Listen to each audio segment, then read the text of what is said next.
Well, I'll give it a few seconds for people to come in.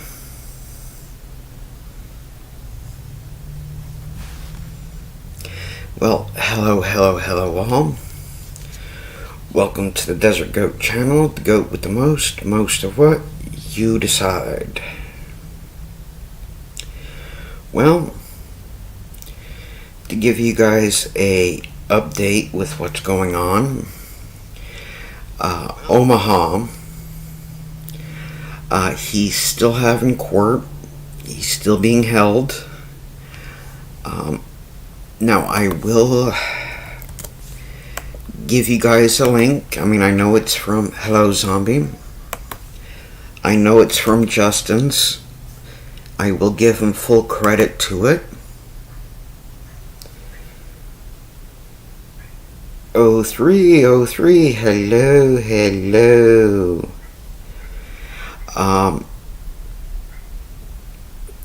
They're due to have court pretty soon, to my understanding.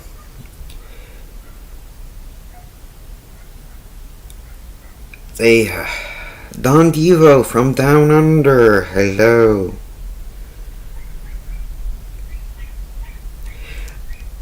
But yet, they still got him.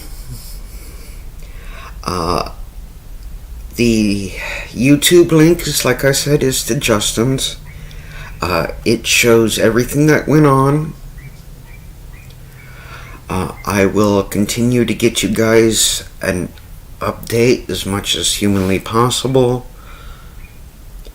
I can't get into too much detail about it because of circumstances. To those who have all been through the oh, it was dismissed, Zombie? Who'd you get this info? I mean, yeah, I just got this information myself on what's going on. Zombie, do you got the link for that?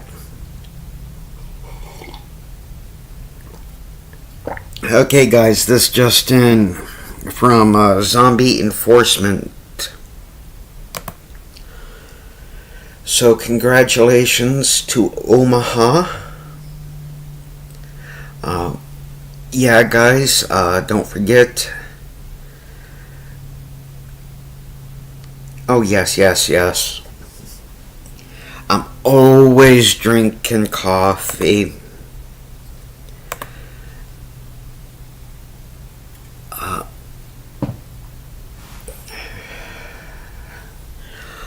Hold on, guys. Bear with me as I look up news now. Houston's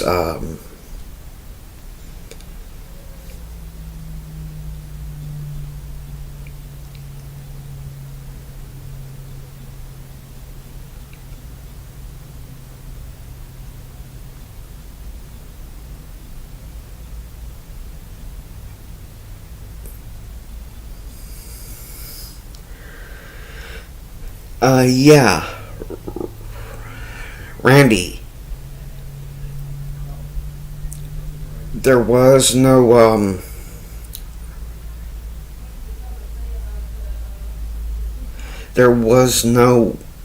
proof. Anybody who has seen the video could tell you that there was nothing. Found it.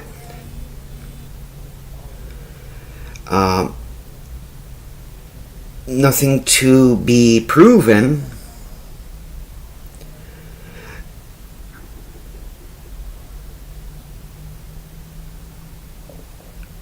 Okay, guys, it should be posted in there. Full credit to News Now Houston. To tell you the truth, guys, I mean, that's a sad day for mankind right there. You had a white woman on a power trip, And to everybody out there, okay, don't let this person represent all people of color. What she did was wrong. We had one. The gentleman, yeah, he's a young man. Younger than the goat.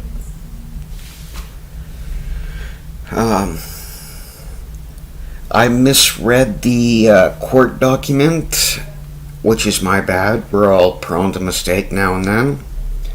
I thought it was going to be at a later date.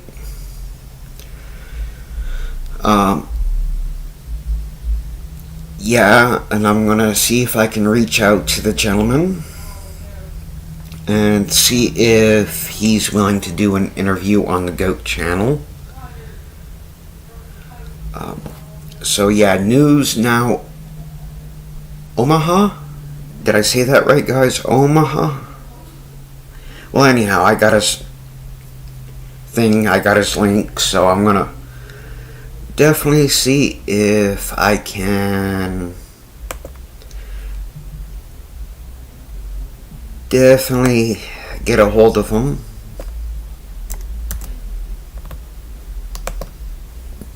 But yeah, that's pretty impressive, having the court case dismissed that quickly. I've never seen it or heard of it being that done that quickly. And Extra Good Citizen, if you're watching this video, man, or this stream, love your chance, man.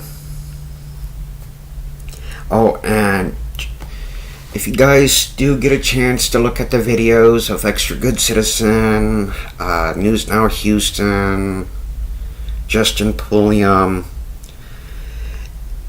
yeah, you saw a lot of the police destroying public property.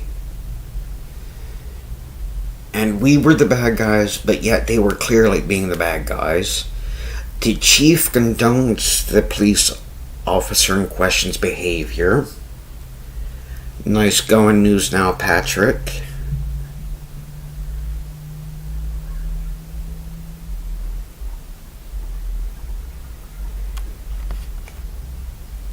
My citizen to be heard should be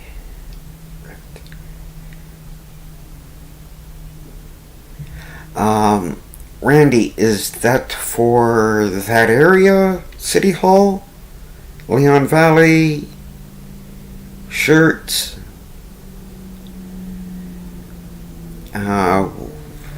What location are you talking about? You kind of lost me there for a second. I get the idea that it's Leon Valley. Okay. I'm gonna see if I can get that. So I'm gonna sign off quickly. I'm gonna see if I can find their feed, and I will be back. Considering I'm unable to get up there, no ride, that kind of stuff, but still, I'll find the feed and I'll see if I can get it for you guys. So stay tuned. Give me about an hour or two and I'll have it running for you guys. It started. Oh, what the heck. Let's see if I can get it running here for you guys.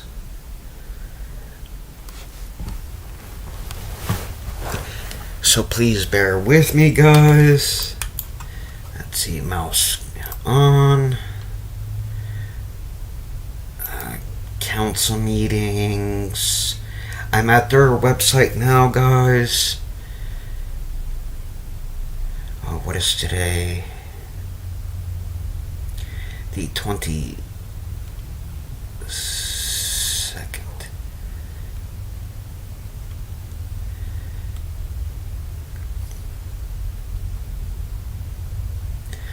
Oh, I hate these things.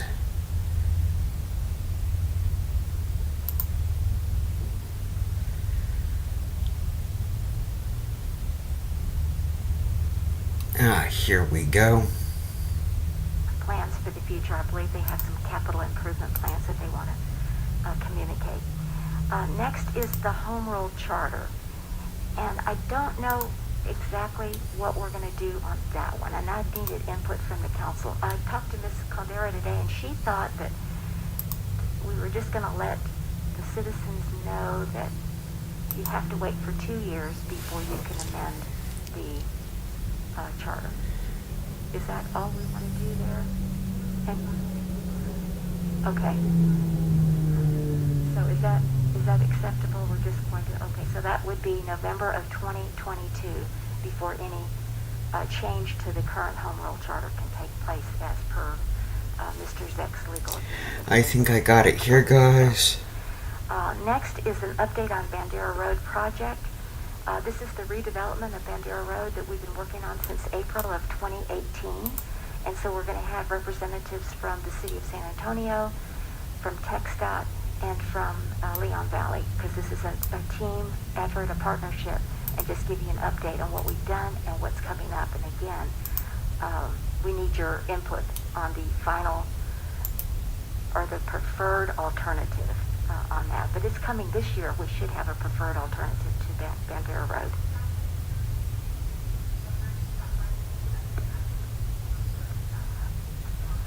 Well, I thought what we contributed to the whole, and that is the hold on, guys. Okay, there. And the economic development study. Those are the two things that we brought to the table. And then, of course, the City of San Antonio and TxDOT's gone into the more of the in-depth planning and land design. I mean, just, it's a lot. So, okay. And then the next one and the last one is, I believe it was Councilor Bradshaw said, let's talk about all of our events that's left in 2021, which is the 4th of July, the Soapbox Derby, some of the concerts, Movie in the Park. What are we going to do about those? And just get some input from the citizens on how we can, do we cancel them? Do we do a modified event? This kind of thing. So that's number 9. And then again, we want to end with citizens to be heard. Again, hear from you, the citizens, on any issue that you might have. But we are having, we'll have the ability to use the chat room, is what I understood, to where you can send in your questions and we can address them, that kind of thing. So.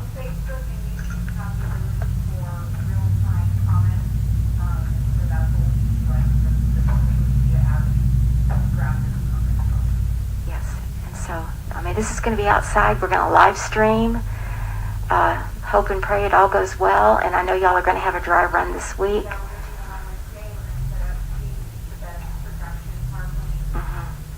So, and something that Ms. Caldera and I talked about is that, you know, if we have to go less on the number of people that can show up, because you got to be able to see the screen, right? I mean, that's important. So that's part of what y'all will be, yeah. Exactly. So thanks to the staff, thanks to Hello to Seco, thanks to Francine Romero and all of the council on your ideas on the town hall meeting. I think it's going to be really good. So I'll open it up for discussion. Yes, sir. Councilor Bradshaw. So we're talking about projecting on the screen, and we want people that are there to see, obviously.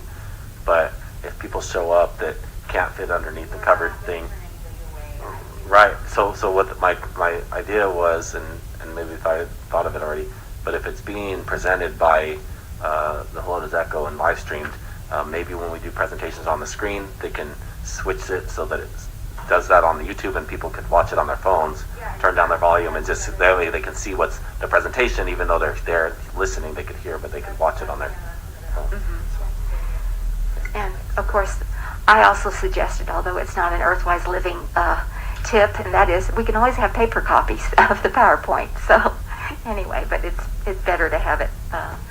Yeah, exactly. Yeah. Okay, but again, safely. We have to social distance and everybody has to wear their mask properly and bring your own coffee and your own drink and food. Yes, Counselor Stevens. So my question, I guess, is, and I didn't know that our moderator would be virtual, but I don't know how effective that will be, first. And second question is the logistics of that. Because how, like, do we have split screen or like picture in picture? I mean, I don't think we're very advanced to like having a video of her and also the screen or of the public. So I thought, and I don't know, again, I don't know if it'll work, but I would do it I run on Wednesday. Double screen, one with everybody coming in virtually and one with a PowerPoint on it. And so that's my idea. I'm gonna have to rent, obviously rent some equipment. And so, yeah, it would be one, two projectors of virtual, people trying to get virtual, I'm gonna do one meeting and it'll have tech shots and Antonio and Francine, and whoever's speaking at that time will be the bigger, screen, and then the other screen will have a PowerPoint. I'm thinking of in the original plan that y'all saw, the screens are like in the middle of the grassy area. I'm thinking about moving the screens underneath the TV support and proposing that parking lot back. In my mind, I think it'll work, but again, that's why we're going out on Wednesday and trying to map it out. If that doesn't work, then we will put them back on the grassy area. Okay. But All right. that's in my mind. Sounds good. All right. I don't know the point of a moderator if they aren't moderating who's talking when, and I don't know if she'll be able to see the audience. Like, what's the because it makes more sense to have somebody that's in person. The whole point is to moderate who's talking when and who talks next. And so if they're virtual, they don't see the audience. That's my question. So I don't even know if that's effective to have it like that, or if we could just stick with like the mayor, even, or somebody that's in person at the event. What we kind of talked about was that I would be the MC kind of controlling the on-site, and she would work hard to get put together a report from the staff person or the mayor, not like to hear what's going on. Like, I'm going to try to enable the camera to, I don't know if it'll be good or not good. I've not ever done an outside web camera. But that kind of our topic of conversation was, I don't feel comfortable. I feel like I would insert my own opinion, or the mayor might insert my own opinion in trying to write an initial report of items, and I don't think that's the most for me to do it. But I would be there with like, okay, well, 5 minutes, and like Francino, and so kind of being that logistical person there, and then Francine would be the one that actually wrote the report. And as usual, Well, guys, I had another thought that I brought up, so that might even be better now when I think about it. But go ahead, Mr. Hefner.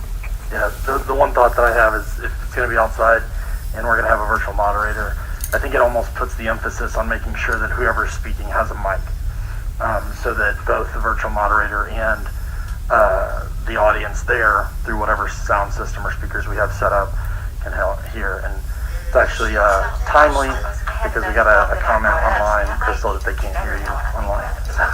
Your mic. Yeah, the one thought that I have is if it's going to be outside and we're going to have a virtual moderator, I think it almost puts the emphasis on making sure that whoever's speaking has a mic. I had another idea that maybe because I was kind of like you, Counselor Stevens, I didn't know how that was going to work with her being virtual. So I thought, well, what if we assigned one counselor per agenda item, and that you kind of, would help the moderator, field the questions or whatever. I mean, I know we did that in the past along, the beginning of this journey 11 years ago. We used to have a counselor. So we didn't have a moderator. So each counselor would moderate each agenda item, so that, and with the staff, they'd kind of partner together. So I thought maybe that might be what we could do. get to the point,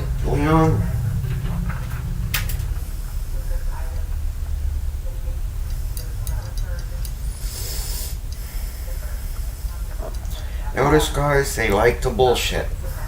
Okay. I just thought I think she just thought it was more unmanageable because she, it's just another person adding to the mix besides her. So I don't know. What do y'all think? Councilor Roscoe, do you have anything? Councilor Edwards? Okay. Councilor Edwards? Well, so she's saying basically that her concerns about COVID and health and so forth, there are no social distancing steps or double masking that she's comfortable with. Mm-hmm. Right. Mm-hmm. Okay. Well, I think the idea of, having each council person,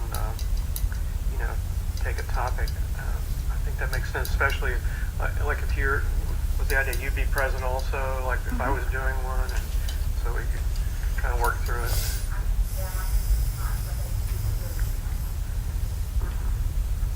Point of order. Yes.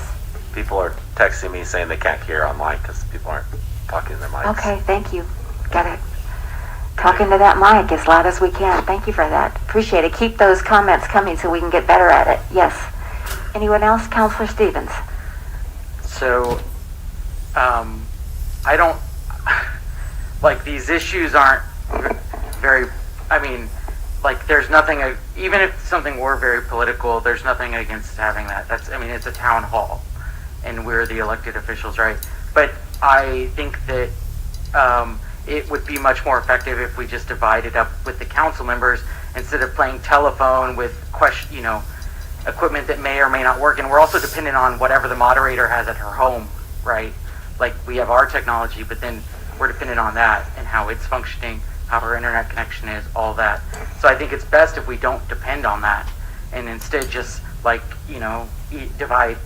divide up the agenda items and kind of have each council member present a certain topic or whatever. It just makes more sense to me, and you can control that a lot more than playing telephone, with people commenting. I'd like to see if we could do both. I'd like to still have Francine because she's really good about listening and distilling the sense of the citizens, and she does a report for us every year after this, and so I'd hate for us to miss out on that per se. But I think if we could try to do both, I don't know. So maybe we just ask her to listen in, not comment, not try to speak. We just listen into the whole thing and write a report, and then have each of the council do their own, divide it however y'all want to divide it, and I can help with the time, be the timekeeper, if that's what y'all want to do, or I can sit in the back and let y'all go. Yeah. Whatever y'all want to do. Well, like I said, and I kept saying this today in our meeting, this is the new normal. We've never tried Hopefully, this before. Randy. So that's why we don't know if it's going to work, but we can, So that's up to y'all. If y'all want her to do that, maybe that's something or she can watch it online. If we're live streaming it, she doesn't even have to. I don't have to even bring her in virtual. She could just watch it all and provide an outside perspective. Yeah. Well. Thought. Okay. Well. Yes. Let's go ahead and hear from the citizens. I know we sort of went around, but Mr. Mata, if there's no other input from them. Eric Canterfield, just quickly on that topic, I don't see that being realistic as well. Okay. Yeah, Eric Mata Canterfield, I don't see that being realistic as well. It seems like a very cumbersome way of trying to incorporate someone into this meeting that just isn't realistic. If the council's willing to be there and citizens are willing to show up, that's quite a privilege to extend to someone. We're paying her as well, and she's Not a not willing to privilege, come. I'm sure there's right. other qualified moderators, so that's not going to work. It'd be unrealistic. If y'all think it's that valuable for her to write a report, then go ahead. But I think the citizens can figure that out by attending and watching online. I don't think we need a third party to try to decipher what's going on. It doesn't make sense at all. Who would like to see a third On another after note, things like this? I became aware of this water, the SAWS was involved, I guess with FEMA, was it? Just on the town hall meeting. Oh, is it? Yeah. Okay, Well- so we're not on citizens. Well, no, not yet. Just because Okay, you sorry. made the comment on that. I was going to say that TxDOT and the City of San Antonio has to be participating in the town hall meeting virtually because that's a policy. They will not let them come to a face-to-face meeting. So, and Dr. Romero is from UTSA, and that's again, that's the protocol that they have as well. So it's just what we have to deal with. So, but we wanted to open it up for citizens. We wanted to have it outside. So I just think we have to experiment, to be honest with you. So anyway, okay. Anyone else? Yes. I just need direction. Do we tell Francine to be there, not be there? Well, So, I want her to be there. But Mayor, I'll say yes. I think I understand that it's going to be difficult. We've never been through this before. We don't know how it's going to work. But I would say, you know, we've used Dr. Romero in the past. Let's let her try to moderate remotely and be ready. I'm talking to you, counselors, to jump in and have a backup plan. If the communication doesn't work, whatever, let's say, okay, then you take this item, and we'll check the times and know how much time people have, and then cut off and switch topics, and just we'll make it work. But she's going to try and moderate remotely. I don't know how it's going to work, but we'll let it. I would suggest let her try, and if it doesn't work, then we'll step in and run the meeting. Yes, Councilor Edwards. I just have a question. You know, these agencies like UT, San Antonio, and what was the other?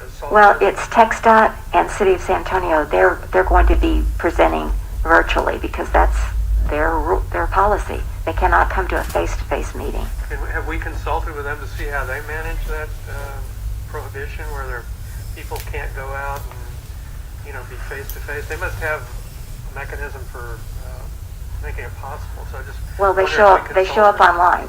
That's what they do. They show up online because they can't go face to. Yeah. So when I called them and asked them if they could participate, they said they could only do it virtually. So then I reached out to the staff and said, "Can we do it virtually?" And they said yes, that they're going to make it happen. I think that's awesome. So we are able to get these updates from the people who are experts in these areas. Yes, Councilor Stevens. Right. So, you know, Google, their policy is only in-person meetings also, but they're willing to come out to the meeting, right? And like I don't know if there's a holdup with the licensing agreement, so I don't know if that's going to all play out and they're even going to be there. It just depends on their legal team, I guess. But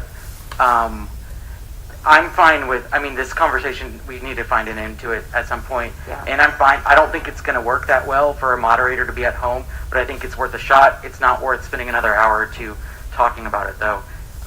And I think these other people that do only online meetings, they have the infrastructure to moderate and discuss topics using a variety of features on a variety of software platforms that we currently don't use. So it's unrealistic to expect that we're going to have a very proficient meeting or town hall event without those infrastructure elements in place that we're familiar with. So I think it's worth a shot, but like Councilor Bradshaw said, let's just have a backup plan, and it's that we, you know, that we'll step in if need be, and then we'll try to make it work. So Okay. Very good. All right. Thank you. All right. So is that enough, Crystal? And we'll. Yeah. Okay. We'll work with you. Okay. Let's open it up then to the citizens to be heard. Just wanted to, Mr. Mata, you had something on the water issue.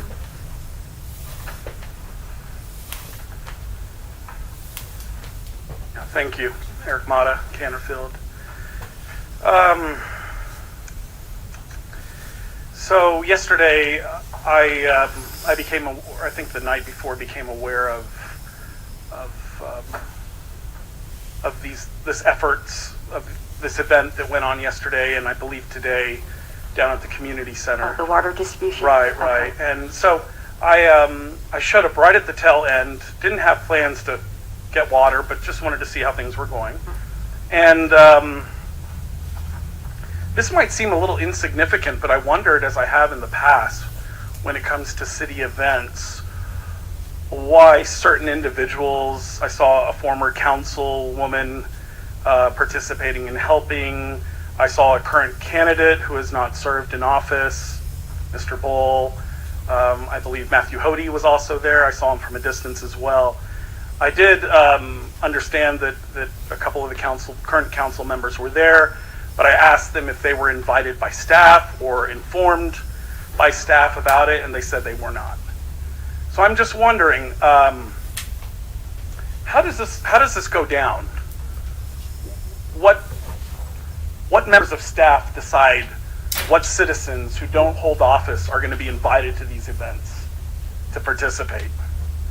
And I've seen it before plenty of times, and I think it speaks to a greater issue that plenty of citizens have.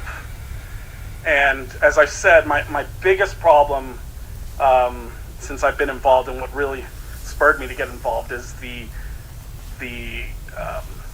willingness of staff to play games, political That's all games, they do at Leon. and to get involved in things that, in ways that can coerce the direction of politics in the city.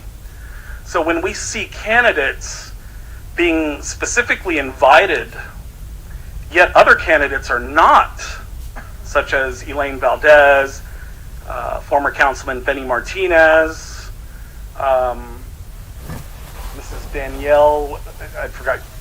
Okay. I don't know if you were invited or not, but I do know that Benny and Elaine were not invited to that.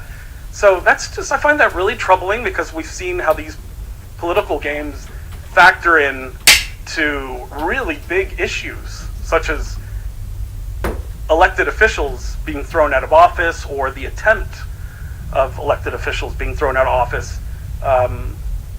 which in many ways we see was coordinated by staff. So I find it really troubling that we, the people, elect members to council, and they're not even being informed by our other element, our other wing of government that seems to operate independently and do as they please. So I don't know if that came from the police department, who I know played a big role in that.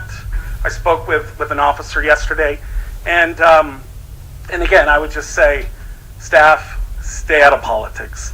I'm not Thank you, pointing Mr. my finger Mata. because I don't know who is specifically at, but Mr. Mata, thank you. That's been 3 minutes, but I'll address it under my announcements, how that came down. Okay? I'll be glad to, because it was very simple. Okay. Anyone else? Okay. Seeing no one else, then we will move to announcements by mayor and council members. And yes. Are we not going to read all the letters Oh, we yes, got? I'm sorry. We've all got our I passed See, them all guys, out. see? Thank you. She tried to that was too overrule easy. us. I'm sorry. It's Monday. This is that we are. Well, I don't know about you, but I'm trying to catch up from last week. Okay. Yes, I have several, and I know everybody else does. So we passed it out. So thank you for those of you that participated on Citizen Be Heard here in the chambers. But let's go to Councilor Dr. Edwards. Okay, I have two here. It says, please can the mayor read this, but we're sharing them out because of the number. Dear Mayor, Council, and citizens, I would like to bring to everyone's attention that Joe Savaggio is asking for a long-range acoustic device to be purchased along with protective gear. This device has caused much consternation and has been banned from many cities, as it is mostly used as a sonic weapon developed by LRAD Corporation. Law enforcement organizations and the manufacturer claim that LRAD systems are primarily designed for long-range communications. However, the device has an extremely high decibel capacity, and it most controversially is used as a less lethal weapon for crowd control.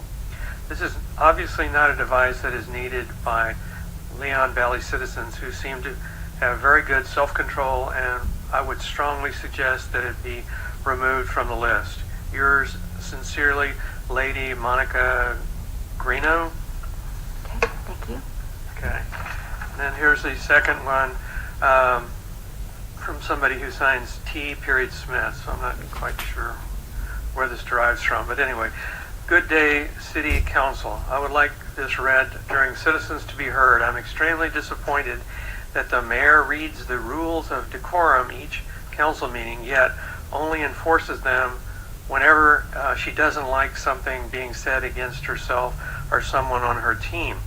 The vicious attack on Chief Savaggio by Eric Mata, calling him a criminal thugs should have been stopped by you, as this is a direct attack and an outright lie. I watched a few months ago when you defended Eric Mata knowing his criminal background, but you don't defend Chief Savaggio knowing his lack of criminality. Also, didn't you sit on the board to hire Chief Savaggio? Why do you allow Eric Mata to get up and lie to the masses, telling everyone he was fired from the San Antonio Police Department when you know it is not true? Chief Savaggio retired after 30 years of honorable service, yet you, Mayor, allow him He to was be attacked fired. by It's all over actual the criminals. mainstream media. You need to do your job and enforce the rules equally and without bias. Can you do that? I would hope so, as this is what you were hired to do. If you can't, recall goes both ways. Sincerely, T. Smith. Okay, thank you. Counselor Stevens.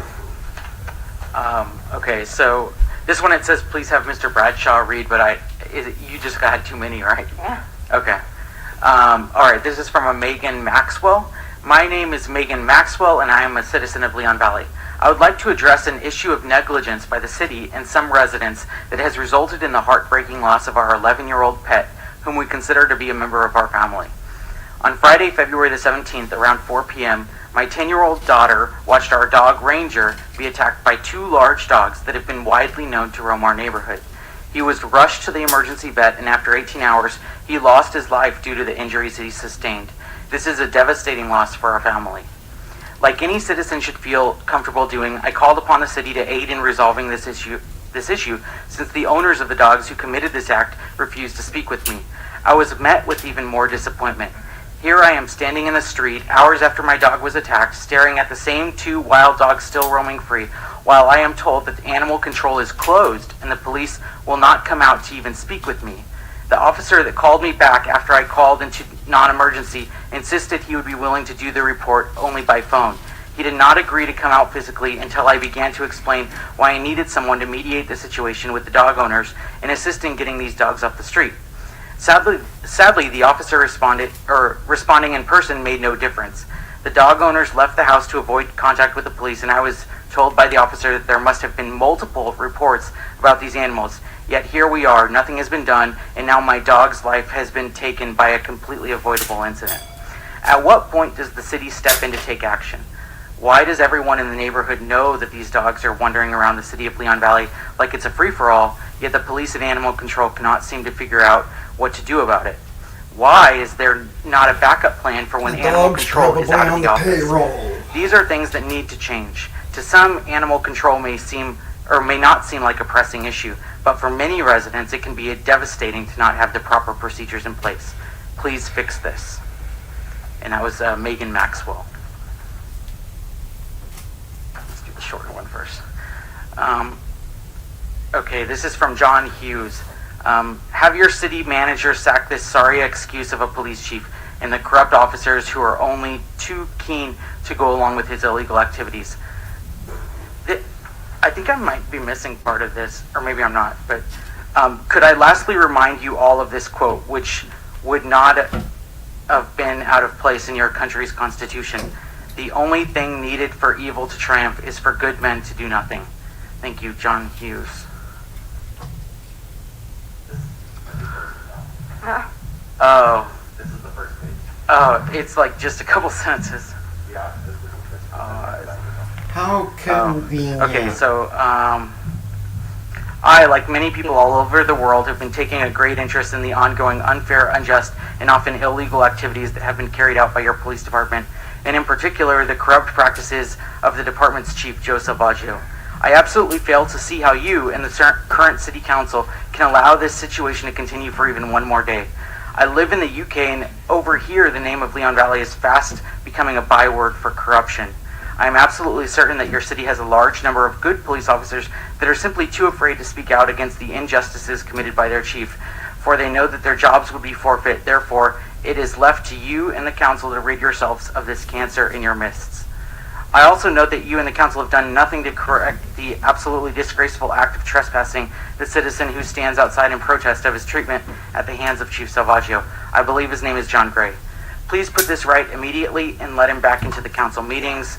Have your city manager sack this sorry excuse of a police chief and the corrupt officers who are only too keen to go along with his illegal activities. Could I lastly remind you all of this quote, which would not have been out of place in your country's constitution. The only thing needed for evil to triumph is for good men to do nothing. Thank you, John Hughes. Okay, last one. Mayor Riley and Council. I can't believe I am saying this. I agree with Bradshaw about the fairness or unfairness of people being removed from the council chambers. Yet, even though I feel that Mr. Blackmore is unmerciful with his commentaries from time to time, I without a doubt respect him for his brutal honesty in addressing what he feels is distinctly poor choices you and the council, minus Mr. Hefner, are making. Since when has the council been elected to perform hatchet jobs? Your employees, the ones you are supposed to model proper leadership in class, are the ones truly suffering. I feel that you and your stooges are truly the ones making a mockery of that once pleasant suburb. As I am sure has been mentioned before, many used to appreciate your service and dedication to leading your city.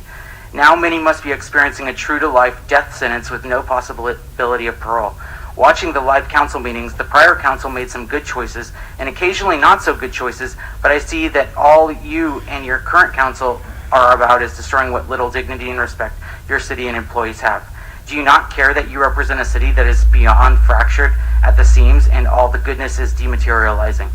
I find it disheartening that you are allowing the staff, and specifically at the moment your distinguished police chief, to be humiliated and disparaged by those you helped get elected into the council seats. Please do not forget that your name has been found on many of the contribution sheets for Bradshaw, Orozco, and Stevens.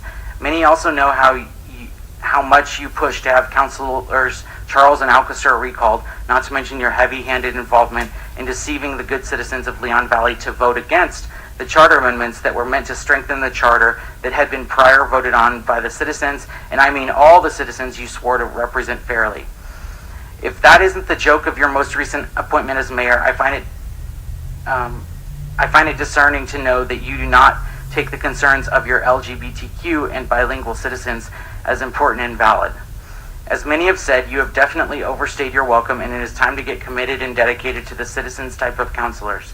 You and your team must really evaluate your purpose for being up there and realize that you are all drowning in your own egotistical arrogance. I implore you to, for once, do what is right and remove yourself and your friends so Leon Valley can finally get a group of counselors and a mayor that will make the healing of a Leon Valley a true priority. Sincerely, Tony Jefferson from McQueenie, Texas. Okay, thank you. Councilor Hefner? Thank you, Mayor. I've got two. The first is from a Danny Schlepp. I wish this to be read during Citizens to be Heard. Good evening, Mayor and Council. As I have watched the disaster that is Leon Valley the last 2 years, it is concerning being your neighbor and traveling through Leon Valley regularly. The police department needs major reform. Joe Savaggio is a cancer that has permeated throughout the department. Texas is at-will employment, therefore you do not need to agree to extortion resignation offers. Just rip off the Band-Aid and fire him. Also, the FBI reports the average number of officers nationwide is 3.7 officers for every 1,000 residents. It would be a perfect time to get rid of all officers that have been fired from other agencies. The Leon Valley officer staff is far too bloated for the size of the city. Give the taxpayers the value they deserve for their tax dollars. I wish you strength and wisdom in the task ahead of you. Thank you, Danny Schlepp, Universal City, Texas. This is from Dwayne Smith. Unlike others, I don't purport to speak for anyone but myself. I find Chief Savaggio to be a person of the highest quality, and I support him 100%. I have been a taxpaying resident of Leon Valley for 41 years. During the last council meeting, the vast majority speaking against Chief Savaggio were people from the UK, Oregon, Florida, and other remote places. The majority of local people spoke or wrote in his favor. Ordinance 2020-33, Section 1.04.001, subsection C states, if the citizen is not a resident or business owner of Leon Valley and is not present in person to speak at the meeting, his or her comments shall be included in the meeting minutes, but shall not be read aloud. Nor may the comments of the citizen who is not a Leon Valley resident or business owner and not personally present at the meeting be read by any other person, including the councilor or mayor. I do not understand why we have subjected the why we have to be subjected to the paranoid rants of misinformed people from around the country and the word, More like facts. excuse me, and the world, fed on lies and half-truths from people looking to monetize rude and confrontational behavior on their little YouTube channels when they have no dog in the hunt. They all spout the same talking point using identical verbiage. I feel they dilute the opinions of citizens of Leon Valley who choose to live and work here. I hope you will return to entering their letters into the record if you must, but quit reading them during city council meetings. Dwayne Smith, Leon Valley. Point of information. Yes. What was that ordinance? He quoted an ordinance.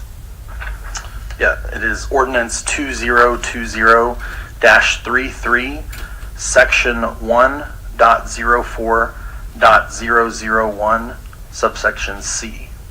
And I believe that's not an ordinance. It's But- the rules of decorum. Yeah, but it's not an ordinance, right? No, it is an ordinance. It is an ordinance. That's all I have, Mayor. Okay, thank you. I'll just continue around the... this is from Matt Hody. I would like to recognize our Public Works Department during this stretch of record-setting cold weather. I witnessed crews spreading sand under the flyover on Bandera near 410. I know for a fact that they did the same on numerous other roadways and bridges. I saw city personnel proactively checking neighborhoods and businesses for pipe leaks so that they could shut the water off at the meters before further damage and waste could occur. Needless to say, our police were out blocking the roads so Public Works could safely perform their jobs. I heard fire and EMS sirens throughout those days, so I know they were out in it as well. My guess is that when many of these workers eventually made it home, they likely had their own weather-related issues to deal with. And speaking of waterline breaks, I would ask Council to look into the possibility of not billing any more on the water bill encompassing the sub-freezing days than what the previous water bill charge was. I believe this will already be the case for those in Leon Valley on SAWS water service, but I'm not sure if Leon Valley Water System is looking into a similar plan. Thank you, Matt Hody. And that will be addressed on Friday, February 26th, that particular issue, just FYI. Next is from Bob Page. I know Town Hall agenda is set, but possibly consider a section on neighborhood new home growth in Leon Valley. Some listening are those like myself thinking about moving there. And then I got a handwritten note today to the dear ladies and gentlemen of the council. Hello, I write today with both a compliment and a request. The compliment is for the speed limit sign on the northbound side of Evers Road that's flashing our individual speed as we drive toward it. I know it's certainly been a good reminder to me to slow down, which brings me to my request. Could we also have such I'm going to have to put my glasses on. It's a handwritten note too. Could we also have such a warning sign on the southbound side of Evers? As it is, it's always a crapshoot for those of us who have to pull out from Adair Street or Adair Drive, never knowing if somebody's going to come barreling up Evers towards us. Would installing such a sign be feasible? I believe it would definitely add to everyone's safety. Thank you. And it's just as sincerely an Adair Drive resident. Okay, thank you. Thank you, Mayor. I only have two of them. And this is from Chad Weimer. And Mr. Weimer, I apologize if I messed up your letter here. The margins are distorted and the lines are overlapping, so I'll try to do my best to read your letter, sir. It's very unfortunate that I feel the need to contact the leadership of Leon Valley. I do not participate in local government in my own city. Same things that are brought up to light in your city surpasses disturbing. My concerns. I would not feel comfortable entering Leon Valley with my out-of-state plates. I would not feel safe attending a city council meeting and speaking my opinions or supporting others that are critical of politics, specifically Joe Savaggio and his enabler supporters. I would not feel safe video recording Leon Valley Police, even if he was mayor, being pulled over, detained, and so forth.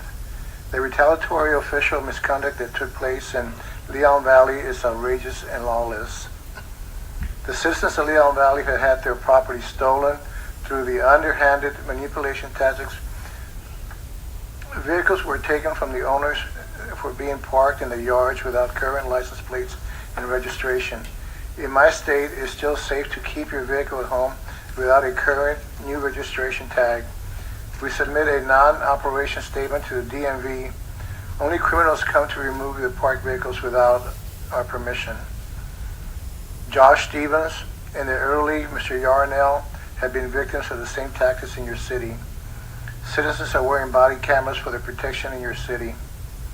The police union is advocating against Agenda 11.2. Why are they opposed to higher standards? Is there an issue of bad citizens in Leon Valley ruling the lives of police officers in false reports? If there is, very little, no evidence of such misconduct by the citizens of Leon Valley, then this issue appears to be more projection of the wrongdoing than the legitimate concern of Leon Valley. Excuse me. So applicants to the Leon Valley Department Agenda 11.2 is an amazing progress to protective measure by any U.S. citizen. I think that this current climate, persisting higher standards for police, fire, health care, and so forth, is akin to raising the blood alcohol level of DWI offenses. Best wishes, Chad Weimer. I'm sorry, that was Chad who? I'm sorry? Chad who? Yes. What was the last name? Chad, and then last name is Weimer. Weimer, thank you. Yes, ma'am. This is from Mr. Bob Page. Suggestion of a question to add to your final city manager and possible police chief interview questionnaires. Would you be willing to consider relocating to the city of Leon Valley if you were hired? A recommendation for a future agenda item. To discuss the addition of community policing to the city, meaning at least 3 to 4 of the police force, the police chief, and the city manager to be required to have residence in the city of Leon Valley. I think one of the problems with the city administration of the city of Leon Valley is that it's made up of employees and staff who do not live in Leon Valley and thus have no personal interest in the city and how their actions have direct effect in their lives and the citizens of the city. Mr. Bob Page. Thank you. Councilor Bradshaw. Thank you, Mayor. Okay, the first one says, Good evening, City Council and citizens of Leon Valley. Some time ago, I complained to the mayor that Anna Federico and Joe Savaggio were still behaving as if they worked for Kelly Kensler and not for the citizens of Leon Valley. I had asked for specific items that are always being refused, even though the Texas Attorney General has said they should be released. The mayor replied to me that the interim city manager would be in contact with me the next day. This, of course, has never happened. I would like to make an official complaint via the City Council, please, that my first request for Ms. Federico and Mr. Savaggio be dismissed for their abject refusal to supply records they are supposed to, and indeed, in some cases, have been compelled to by the Attorney General. This was the original request I made via the mayor that the interim city manager was supposed to contact me about. I have also been informed by an employee at City Hall that Mr. Savaggio is applying for more equipment while refusing to hand over open records, disqualifies any Leon Valley PD, any grants. There are a handful of female residents who have entrusted me to pursue a chance of a private investigation into an allegation they have been abused and threatened with arrest if they do not allow sexual abuse by a citizen who holds some kind of position that gives him protection by the police that allows him to do anything he wants without fear of arrest or repercussion. I do not know much about American private investigators, so any advice you can give me will be appreciated. May I also make a recommendation that any future employees be asked about constitutional and civil rights afforded to citizens, so that you can be assured that future employees do not rewrite laws, ordinances, or policies to suit themselves to the detriment of the citizens, as has been the case over the past few years. Thank you for your attention, Lady Monica Greeno. So, the next one says, I request that Mr. Bradshaw read this email and the next citizens be heard. If Mr. Bradshaw is absent, I'm happy for the mayor to read this. I'm attaching a link to the Texas Sexual Offenders Register, and in addition, the charging document for the current case that Earl David Worden is accused of. It has links. A copy of police interview regarding the current case can be viewed here. Has a YouTube link. Please read below. I became aware whilst the council were in executive session at the last meeting, a YouTube channel run by a rather rotund ginger-haired guy was extolling the virtues of a celebrity News Now Houston, Earl David Worden. Just a warning to residents that News Now Houston, aka David Worden, Worden spelled W-O-R-D-E-N, aka David Worden, is a convicted rapist on the Texas Sexual Offenders Register and is currently facing a charge of sexual assault of a child under 17 years. I realize the comments made whilst you were in executive session were probably not picked up or broadcast on the official stream. However, I'm aware that a lot of residents may well watch the stream which broadcasts the comments. Hopefully by reading this in Citizens to be Heard, the residents of Leon Valley will be better informed of one of the YouTube celebrities who take an interest in the affairs of Leon Valley. On another subject, I hope that the council are brave in the decision they make regarding the current police chief. Do not be bullied into an overgenerous settlement, and if that means summary dismissal and the potential of a future legal claim from him, so be it. As your former city manager famously said, quote, "We have insurance for that." The Frog. And then I had a couple others that I'll forward to Ms. Pasolay. The first one said, to be read in Citizens to be Heard by Mr. Bradshaw, please. I prefer my name not to be read. Simply call me as I'm known locally, either the Old Cajun or the Raging Cajun, or simply the Cajun. St. Tammany Parish, Louisiana. Council members and interim city manager, all of you are failing to do your duty to the citizens of Leon Valley. I am not a citizen there, but my opinion is relevant because I could be temporary worker there or just a passer through, and therefore under the gun of the criminal police chief and his minions. Months have passed since the election and nothing has been done about the police chief, and nothing short of a swift firing is acceptable, and it has not happened. The city council chose unwisely by picking the interim city manager. He is as much a relic past its time as his cigar store would an Indian. He has said he sees no reason to fire the chief of police. Well, let me remind the relic of an old proverb that goes like this. There are none so blind as those who will not see. The police chief is a criminal serial civil rights violator. His attitude towards the public is maniacal. His temper is atrocious. I've seen the chief combative in city council meetings, and he routinely usurps authority that is not his. He is confrontational, and when he is confronted by others with his lies and crimes, he turns as red as boiled bayou crawfish. This is an indication of his bad temperament and anxiety over his guilt. The police chief and his thug minions are absolute and imminent threat to a free people in a free society. The next Chauvin's just waiting to happen. Joe must go.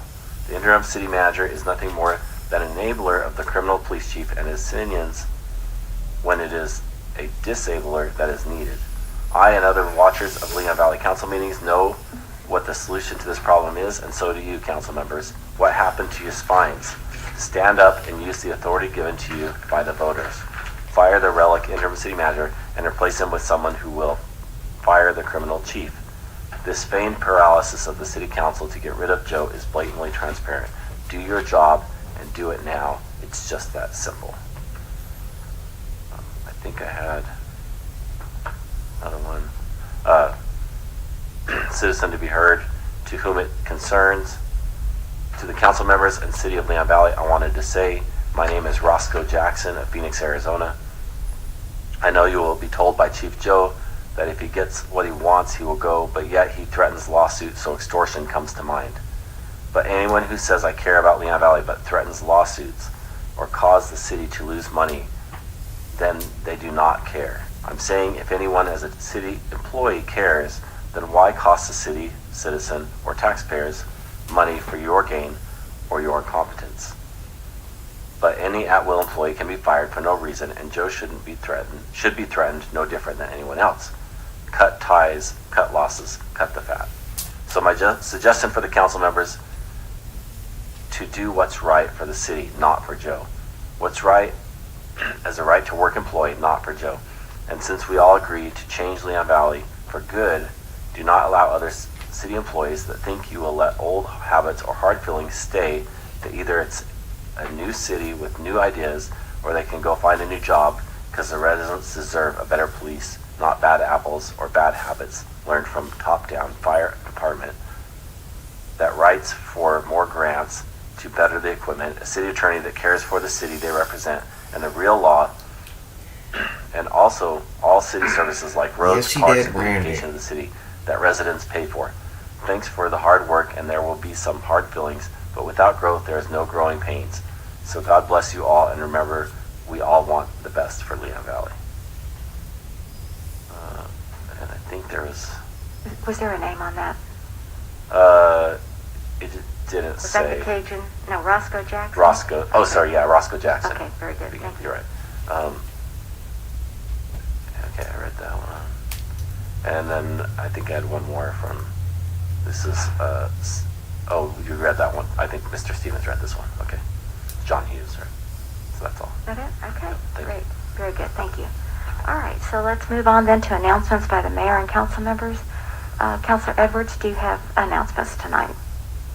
Well, we just came to a terrible situation today, I guess announced this afternoon, that 500,000 people have died from COVID virus. And so it brings to mind the need to do everything we can, get our vaccines if we can, single or double mask, and, try to keep social distancing.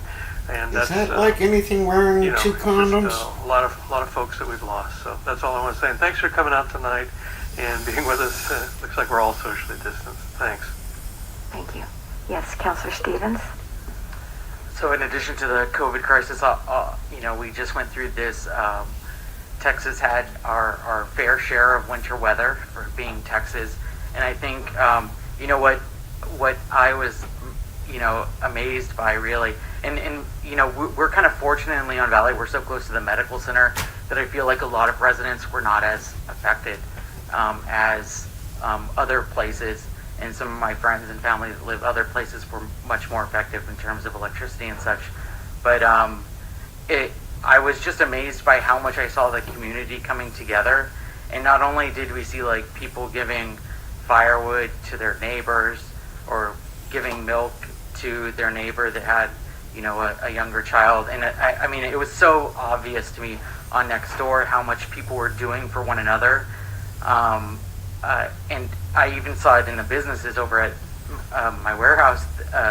Some of the businesses had pipes that ruptured, and pipe parts were nearly impossible to buy after the cold storm had kind of ended. But there's other businesses that are plumbing businesses that actually helped those businesses free of charge, just out of the goodness of their heart. And so it was just really amazing to see how much we really were stronger when we come together. And we see these acts of humanity most often during the most negative times of our lives. And so we'll hope that another winter storm doesn't come through Texas, anytime soon at least. But if it does, I think we're going to prevail and we'll be stronger than we were before it came. So that's all I really had to say. I also wanted to, I guess I just wanted to briefly mention that I've gotten a lot of outpouring of support and really kind words, and just about some of incidences that had occurred recently, and from people throughout Leon Valley, people that I never have talked to before. And I just wanted to say thank you from the bottom of my heart, because really, the more you know that people are on your side, the more you know that you're going to make it through in the end, a stronger person. So I really appreciated that. Thank you. Councilor Hefner? Yeah, Mayor, I had a couple things, so bear with me, please. Sure. I want to start out first by mentioning at our last meeting, we had, I think it was about an hour and a half worth of citizens to be heard comments across the spectrum. And the thing that I took away from that meeting was almost across the board, there was a fundamental misunderstanding of what a particular agenda item was about. And so what I would ask and encourage our citizens to do, I love the engagement that we have in our city. If you have a question or if something maybe is written a little bit ambiguously and you're not really sure what that agenda item is addressing, please feel free to email me. I'm sure my colleagues up here would appreciate your email as well. Oh, excuse me. Would appreciate your email as well, and we'll try to provide as much clarity as we can around that because we do want you to be informed. We love that you're engaged in our city and in our the business of our town. But if there's something that's maybe you're not quite sure of, rather than getting spun up and writing a long diatribe about how upset you are, let's make sure we're talking about the same issue first. So that's the first thing I have. Second thing, I want to talk about a couple of items related to the winter weather, and Mr. Stevens, I appreciate you kind of teeing this up. We do have the water distribution that's going on at the community center. I believe that's going on from 8 to 5 every day this week. Is the current plan? They've been running out before noon. Running out about noon. So if you need water, if you still have any issues, please feel free to come out. There is a consideration, I believe, Mayor, we're talking about on Friday. SAWS currently has a proposal out. So if you're a SAWS water customer, that's about a quarter of our city, that they are going to consider your last month's bill, and you'll take the lower, basically, of last month and this month's bill. So be aware of that. Leon Valley Water is working on a similar proposal. We'll talk about that on Friday.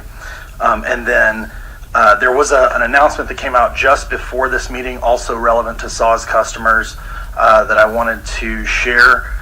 SAWS has implemented a community pipe repair fund.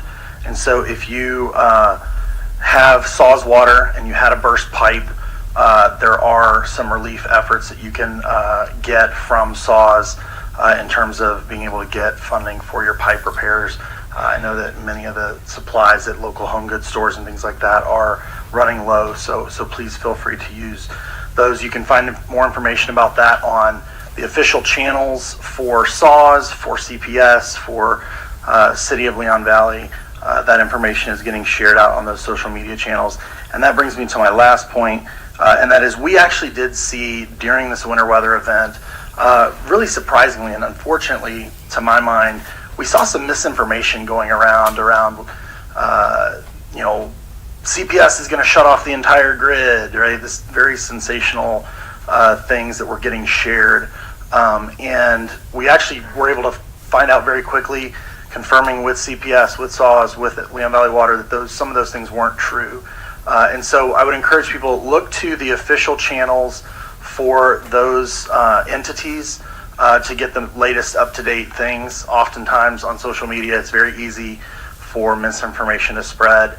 I believe the data around it says misinformation spreads about 6 times faster than true information. So I'd encourage you, if you're looking for that true information, go directly to those official channels.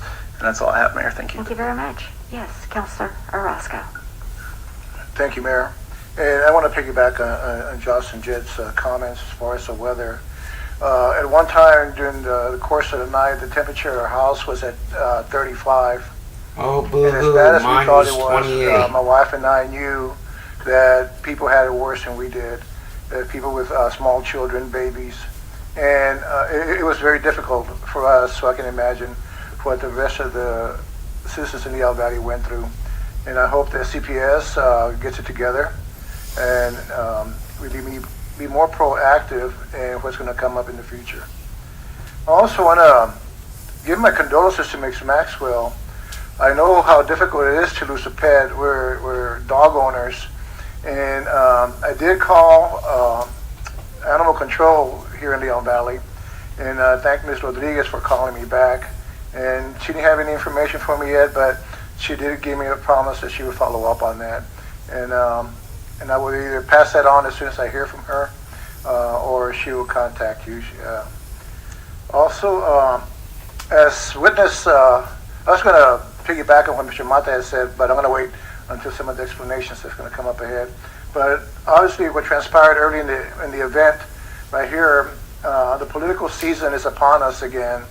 We just went through a difficult 9 months of politics and campaigning, and here we are again. And I ask for everybody to respect each other and let us know where you stand. And we look forward to having all of you run and wanting to serve the city of Leon Valley.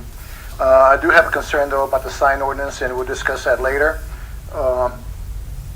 And I thank everybody that was helping everybody else. Thank you. You're welcome. Councilor Bradshaw.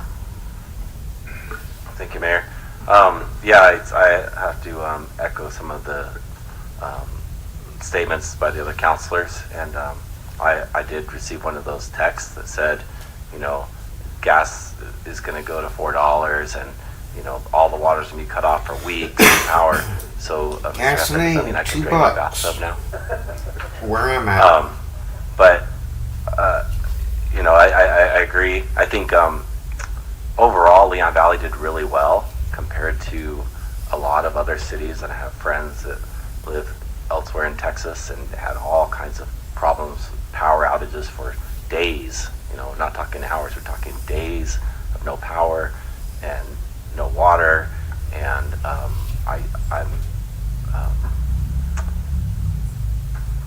feel like we're blessed to live in the community we do. And the other thing I thought about during all of this is, what could have happened, how bad things could have been that didn't take those turns. If you tried to go to any of the grocery stores, you saw lines. Everything's crazy, everything's sold out. I mean, what could have happened, like I said, is looting. People could have come and just taken stuff and walked out, and who's going to stop them, right? Because everybody's busy doing other stuff. But I didn't hear of that happening. And actually, I did see a story that I thought was really awesome. Somebody that worked at a 7-Eleven went in the morning to open up their store, after it kind of thawed out because they'd been closed. And they, 7-Eleven, they leave bottles of water out in front. People buy cases of water. Well, they came to the store to open it up, and all the cases of water were gone, of course, right? Because they're out front and they close the store. And it never closes, but it is closed, so people just help themselves to the water. But when they opened their door, they found that people had stuck money in through the door slot, and they found $620 on the ground at the store. And I just think that's a testament to Texans and good people here. Thank you. Okay, thank you.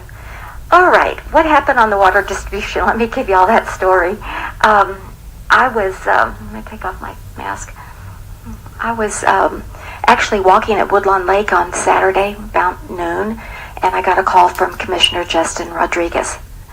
This water distribution was a county effort. Didn't come from us, the city of Leon Valley, it was the county. And so he said, Mayor, we have all this water that we need to distribute, and we were wondering if Leon Valley, because you're so centrally located, if you would allow us to set the site there. And I said, well, let me ask. And so I contacted Mr. Brummett, and he said, yes. And I had asked, what else do we need to do? And they said, oh, nothing, just give us the site, because he knows Leon Valley very well. And, we went back and forth, and it was determined that we needed to provide some kind of traffic control. So I believe Mr. Chief Savaggio had a plan that we've used in the past, and so that was implemented. But that was it. And I thought it was supposed to, and I told Mr. Brummett, I said, no, what time? And he said, 2 o'clock. And I said, oh, okay, 2 o'clock. So I thought I'd go over at 2 o'clock. And lo and behold, Mr. Brummett and I talked on Sunday afternoon, and he went over there and I went over there, and it was all gone. I mean, it was in the morning. So there was a lot of miscommunication. So I did ask Ms. Caldera, when we knew we were going to have a water distribution giveaway, And she said, yes, she's going to put it on social media.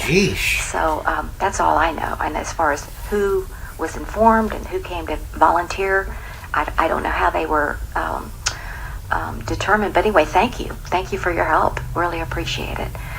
Today I went by at about 8:15 this morning, and again, they had like 500 pallets of bottled water. And it was the sheriff's department that was monitoring the traffic, and everybody that was there was from the city of San Antonio. We didn't have any Leon Valley volunteers this morning. And then again, I think I got a text that said by noon everything was gone. So that's what happened. The county contacted us just for the site. So, and thank you to the county for doing that. And I think we're going to do it again tomorrow. Yeah, until they run out. I think they have a lot of water till the end of the week. Yeah. Okay. So let me finish and then I'll let you speak. The saws water. Those of you that were on saws, including myself, I've been boiling water for since last week, Tuesday or Wednesday, and I got a call yesterday, and I didn't return the call till today from a saws representative, and she said, "Oh no, you don't have to boil your water anymore."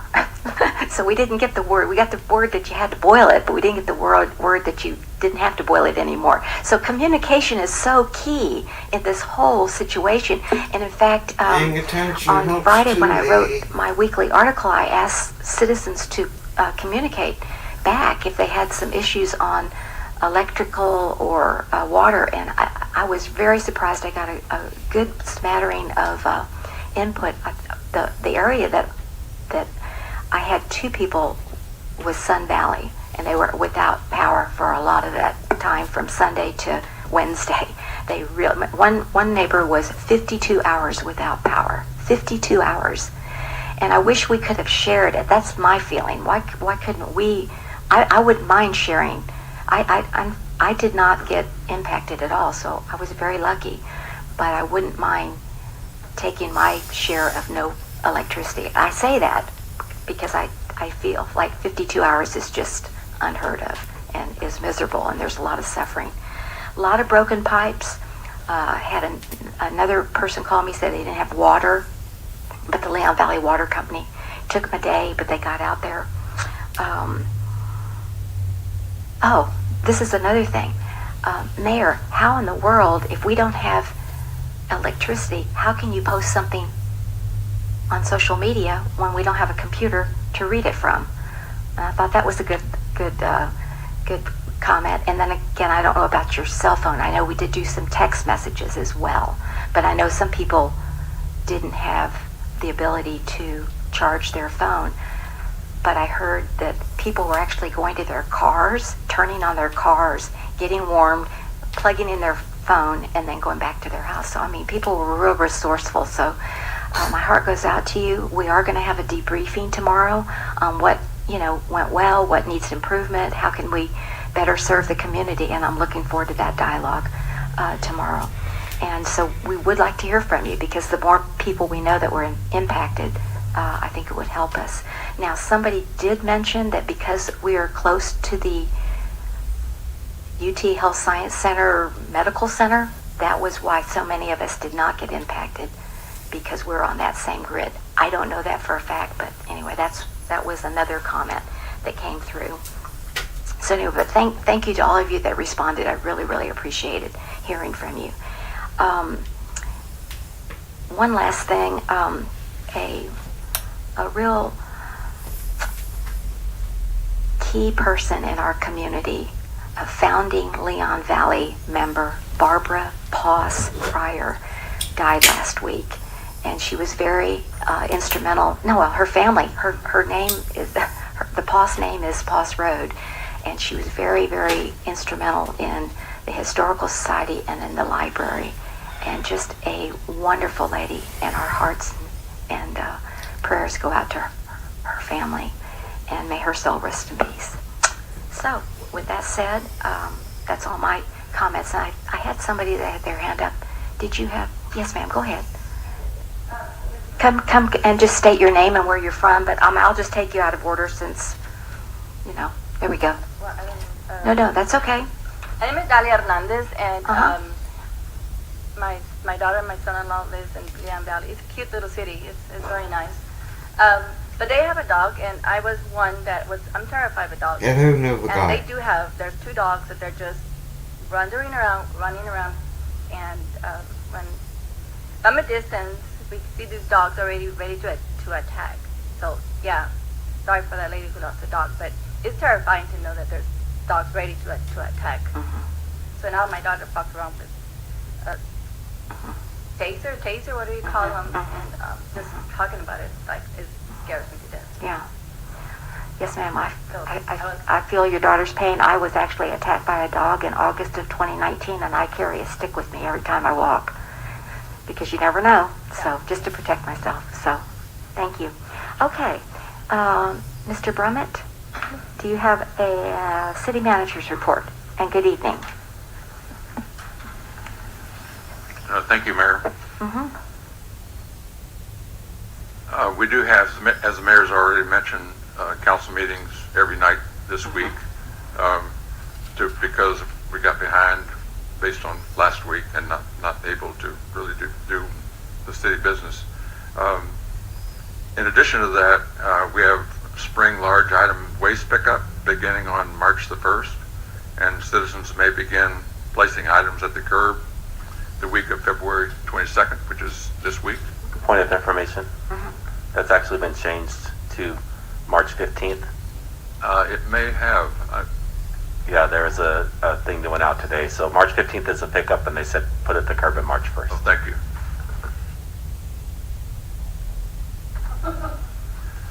The annual town hall meeting has been mentioned too on March 6th, which is happening. The only other thing that I would mention is that during the last week's storm, one of our water wells had a pretty serious problem, and to fix it is just a matter of waiting on a part. But it's very fixable. But we're going to actually have to pull the well to do it. It was a pretty serious damage that was done to it. But it should, if we get the part, it should be done in a couple of days. It's not a big thing, but it's nice once again that the city has 3 very good water wells, and we can keep water pressure up with just 2, and so we have some backup, and thankfully we do, and we did, and it continued to work just fine. Okay. Thank you. I appreciate that. Yes, I did get the change in the pickup. I did get a request last week from one of our citizens because of the weather and the delay, asking if Tiger Sanitation could move that pickup out. So I thank them for their flexibility. Yeah, I appreciate that. Okay. Moving then to the consent agenda. Is there anyone on the council that would like to remove any of the consent agenda items 6.1, 2, 3, or 4 for discussion? Okay. I just had a couple of questions for 6.3, Chief, on that one, but unless somebody else, I just had a few questions on that one. Okay, so may I have a motion to approve 6.1, 2, and 4 on the consent agenda, please? I so move. Okay. I have a motion by Councilor Bradshaw and a second by Councilor Orozco to approve consent agenda item 1, 2, and 4 as presented. All those in favor say aye. Aye. Any opposed? The motion does carry. Moving then to 6.3, which is the resolution for an ACOG grant. I just had a couple of questions, Chief.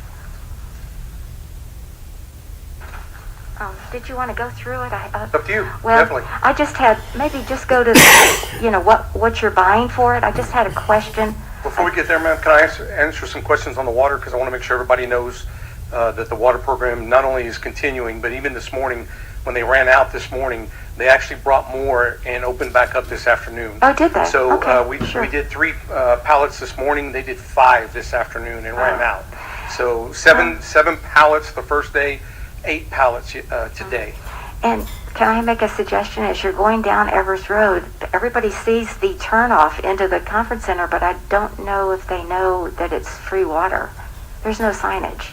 And So I was just wondering about that. I mean, I agree. I think what happens is people get in that lane and they go, oh, okay, and they go, oh, free water, let me get some. You know, I'm serious. The first day we had a pretty long backup, Uh-huh. but and we had several counselors that showed up. I'm not sure how everybody found out. I would assume through social media like everybody else. But we did have a little bit of a line. Today we had no line. And Yeah, so I know. hopefully tomorrow we won't have a line. And so we're just having an officer stand out there and make sure that there's no issues. But Bear County is the one running it, which is why we didn't put any signs up. Mhm. We would have put signs up telling Mhm. everybody it's free water, but we really don't want to step on their toes on Sure, I understand. this one. So Okay. that's why we haven't. So, Right. but it will, at least through this week, they've actually said they want to go through March 6th. Really? So it was a 2-week period. We'll find out at the end of the week whether they want to continue. All right, very good. Sorry, ma'am. Which No, one do you that's want to okay. go to? I just wanted to the itemization. I just had a question about gas mask that you had there. There we go. I know what personal protection gear is, but chemical agent mask and first aid kit, is that tear gas? It's I no, didn't it's know not what it tear was. gas itself. It's a mask in case if somebody throws tear gas, pepper spray. It keeps the person who's wearing it from being affected by that chemical agent, and a lot worse things as well. Okay, tear gas came to mind, and I said, is this, using tear gas on but you're saying people using tear gas Correct. against the police, not the police using tear gas on people, Correct. There's Okay. nothing in there that is a weapon of any type, Okay. and we're not allowed to even All put right. in for anything that's weapon. And then I know somebody wrote in on Citizens for Her, but I didn't know what a long-range acoustic device was. I you had know no what a idea. megaphone is? Uh-huh. It's something that's designed to extend further than that. It's not a weapon. It's just a very long-range device that can project your voice further away. For $51,000? They're expensive. They're very Wow. expensive. Okay. Learn something new every day. And just to be clear, make sure everybody knows, on that one, we will keep that one here, but it is utilized by the whole county, available to the whole county. okay. And really, there's 3 different counties that are involved in this program. So, but we will be able to keep it here in case we do need it. And then on the mask and the personal protection gear, we're going to get about 15 sets of that, and the rest of it will be dispersed within the counties. All right. Give an example of how would you use the long-range acoustic device? So if somebody was, holed up in a house half mile away, you could get on that device, start talking, and get commands to them from a distance, so that the person, whether it was Windcrest or Hollywood Park, they're able to communicate with that person and not put the officers or anybody else in danger trying to communicate with that person. Oh, okay. All right. I didn't know about that. All right. So any other questions on this? I just had those questions that I wanted to answer. And just to be clear, this is just authorizing us to put in for it. Oh, that's right. You haven't gotten it yet. We haven't I gotten it understood. yet, and we don't know whether we'll get it. We're one of, I looked earlier today, we're one of, I think, probably 10 to 12 different things that have been put in for. We put in for some of this, Hollywood Park put in for some of it, and Bear County put in for some of it, for the whole team for the county. So it's a collective between all of us working together. Okay. Thank you. I appreciate those answers. All right. If there's no other questions, may I have a motion and a yes? Yes, Councilor Orozco. Chief, I know that it was a collaborative effort to get everything together between the county. Now, do you guys lend equipment to each other at certain times? We do. We are, all the ACOG region signs a agreement that they will support each other in time of need. So this would allow us to have the equipment to support each other properly. Yes, sir. All right. All right. If there's no other questions, may I have a motion on agenda item 6.3? Mayor, I'll make a motion to adopt this, or to give Chief The Scott resolution. direction to apply for the grant. All right. There's a motion by Councilor Hefner and a second by Councilor Orozco to approve the resolution to authorize the submission of this grant to ACOG as presented with the various items that we just discussed. All those in favor say aye. Aye. Any opposed? The motion does carry. All right. Thank you and good luck, Chief. All right. Then moving to 7.1 and 2, those are ordinances, second read. Ms. Postlewaite, if you'll please read 7.1. And we do need to vote on these today. Agreed, Kenobi. Agreed.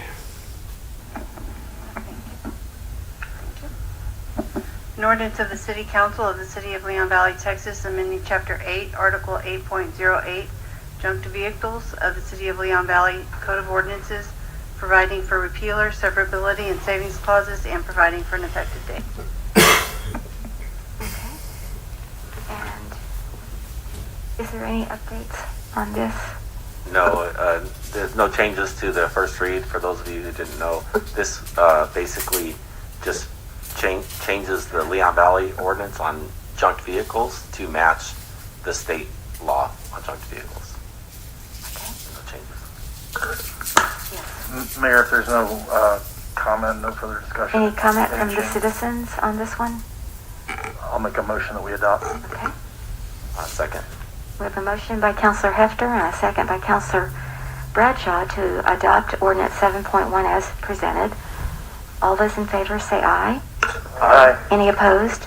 The motion does carry unanimously. Moving then to 7.2, Ms. Postlewaite, if you'll please read that ordinance. An ordinance of the City of Leon Valley, Texas City Council authorizing the acting interim city manager to enter into an agreement with Google Fiber Texas, a Delaware limited liability company, for the use of public rights of ways, providing for repealer, severability, and savings clauses, and providing for an effective date. Okay?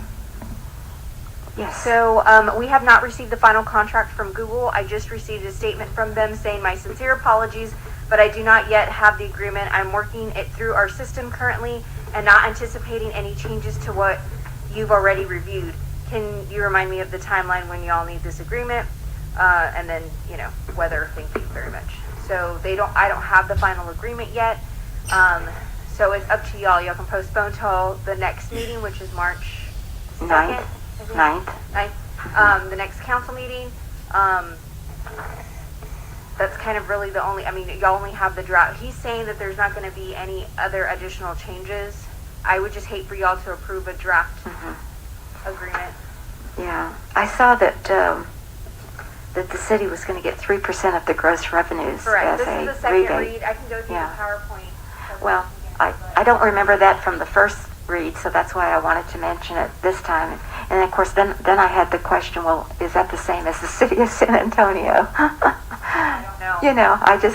They when they first gave us the contract and then the conversations, they said basically that contract is the exact same contract. Okay, they've given so us. it's probably the same amount. I just was But I can curious. confirm it. Okay. So what's the pleasure of the council on this agenda item? What would y'all like to do? Yes, Councilor Bradshaw. And if we vote to pass it tonight as is, but then there was a change for some strange reason, you would bring it back to us. Yeah, that would be your direction to me. But I think that's what we should do. Councilor Hefner? So, Mayor, the way I read the ordinance as listed on the agenda, the action that we would take would be to authorize the city manager to enter into such an agreement. So I think that we can give that authorization pending no material changes, and then if there were a material change in the final document provided by Google, then Mr. Brummett could bring that back to us for our consideration. Good point. Yes. Mm-hmm. I'd like to make a motion, Mayor. Yes, To go accept right the ahead. second reading as read on here. Microphone. You use your mic. Sorry. I'd like to make a motion to go ahead and accept the second reading as described on the page here. I'll second. All right, we have a motion by Councilor Orozco and a second by Councilor Hefner to authorize the city manager to enter into an agreement with Google as presented. Unless there's a major material change, then he'll bring it back. Any further discussion? Yes. I just want to make sure there's no citizen, this is a vote, so Yes. there's no citizen comment, right? Okay. Okay. Just because with the text, we have to listen to citizen comments before Very we good. vote. Thank you. All those in favor say aye. Aye. Any opposed? The motion does carry. Okay, thank you. Then moving on to regular agenda item number 8.1, which is a resolution. Presentation, discussion, and possible action on a resolution granting a request by Louis Sacramento for a variance to section 3.05.005 of the City of Leon Valley Code of Ordinances to allow for a 7-foot tall fence in the side yard at 6203 Sundial Street, generally located on the north side of the intersection of Seneca Drive and Sundial Street. Good evening, Eric, and welcome. I'm Eric. So glad you're here. Yes. The applicant is Luis Sacramento. He's not actually the owner. It's in-laws of the owner. So we did obtain a letter of authorization from them allowing him to go forward and request his variance. But it is, as stated, a variance for a 7-foot tall fence. The current code, not too much to this slide, allows up to 6 feet on the side and rear yards for residential properties. So, Mr. Sacramento, I'm going to go ahead and go to this slide. This shows you his subject property. It's obviously outlined in yellow. This is in the Seneca Estates neighborhood on the east side of Bandera Road. The main reason why you request this is because the owner of the property directly across the street, as you can see here, has an 8-foot fence. It's 2 feet above what is the maximum allowed height, and all neighboring properties basically have at 6 feet. I can go measure them all, but they're all evenly lined up. So he sees his neighbor across and would like to go higher than 6 feet. So we told him that he'd have to request a variance. Turns out that property received a variance because several years ago they had constructed this fence. It was reported to code enforcement. Code enforcement reported back to the city. We told them that the best way to go about reconciling this to either take it down or apply for a variance. So they did so. They applied for a variance, and they were granted one from the council at the time. I guess the reasoning was that their yard sits at a higher elevation, so there's a slope that goes up. So you could see more from the right of way into somebody's backyard because of that setting. So he was given it. The current owner would like to fix their fence, add rock board at the bottom, and have it up to 7 feet. We did let the I'm sorry about that. Yeah, this isn't necessarily private. This slide that we're right here is just kind of summing up what I was talking about for the property across the street. We did inform the current applicant that there really needs to be a hardship to merit a variance. A variance is a sort of request that should really only be given after careful consideration. It's usually asked for something outside of what is permitted by code. So there are certain criteria that need to be met. This slide illustrates where the exact portion of their fence where they'd like to go up to 7 feet, and it's along the Seneca Drive. That's the subject property right here, the one with the faded brown, not the red tint, but the one right in front of us. And this is the property across the street, has up to 8 feet. So you can see over at the front, it's at 8, slopes down back to its regular height. This is the back end of it. There's certain criteria that need to be met for us to recommend approval of a variance. So the first one is that there are special circumstances or conditions affecting land that strict application would deprive them of reasonable use of land. We don't find that there's any special circumstances affecting their yard. They are basically on the same elevation, level plane as the rest of the houses. If you were to take a contour map, you would probably see that they're all sitting at the same elevation aside from the one directly across the street. So the intent of that would be that they're on a slope and that you would have the same problem as the one across the street, that you see that there's not as much privacy. So we didn't feel that was met. The variance is necessary, the second one, for the preservation and enjoyment of a substantial property right. That right is to have a fence. Everybody has a fence, so we didn't see that as meeting it. Third is that the granting of variance will not be detrimental to the public health, safety, or welfare or interest to other people in the area. We don't believe that it would be. We do believe that a variance would set a precedent for fences above the current permissible height. More than likely, if you guys can see here in this picture, it'll go up and it'll be higher than his neighbors in the side and the back and their neighbors over here. People are going to see that, and the first thing they're going to want to do, we get requests all the time for higher fences. We catch people all the time in code enforcement and they have to fix it, or come here. So we do believe that this would create a precedent, as well as people just may not like how it's uneven and not symmetrical. So it's a touchy subject, and it's, you know, we have to use this criteria to not be biased to any party. So that is what staff is requesting denial. Okay, is the applicant here? I believe so. There he is. All right. He's over on the corner and just finished up. Okay. Yes, sir. Thank you. I appreciate that, and I didn't mean to interrupt. Yes, is this Mr. Sacramento? Yes, come on up. And welcome. Now, you do not live there? This is your parents' home? Is that what I understood? Oh, okay. Oh, you do live there. Okay. A little bit over a year. Mm-hmm. And one of the things that was not mentioned was that the property across from us does have what appears to be a security system that bases into our yard that has a pool where we sometimes have guests. So that's one of the big considerations, and I guess I'll take off my mask. Take that off because I'm... So one of the big reasons why we wanted to push forth with this is because, you know, if it is a security system that could potentially be recording, we don't want it to be facing our yard as directly or, you know, within the direct line of sight. So that was our main criteria. Then on top of that, we wanted to also add a rock at the bottom to make it withstand, you know, or just for its durability to improve, right? So that if it does warp, they're not replacing the entire fence and it doesn't look bad for, you know, within 5-10 years. But the big reason was for that privacy because of you know, security system. Is that a security camera that you're saying is recording? It's a security system. I mean, I'm not too sure like what they all look like, but it was recently placed, and you know, it's obviously well within their rights. But if it's facing directly into our yard that does have a pool that, you know, has visitors, you know, it just gives us the additional privacy, you know, versus not having that, right? Okay, very good. I have a question from Councilor Hefner, or a comment.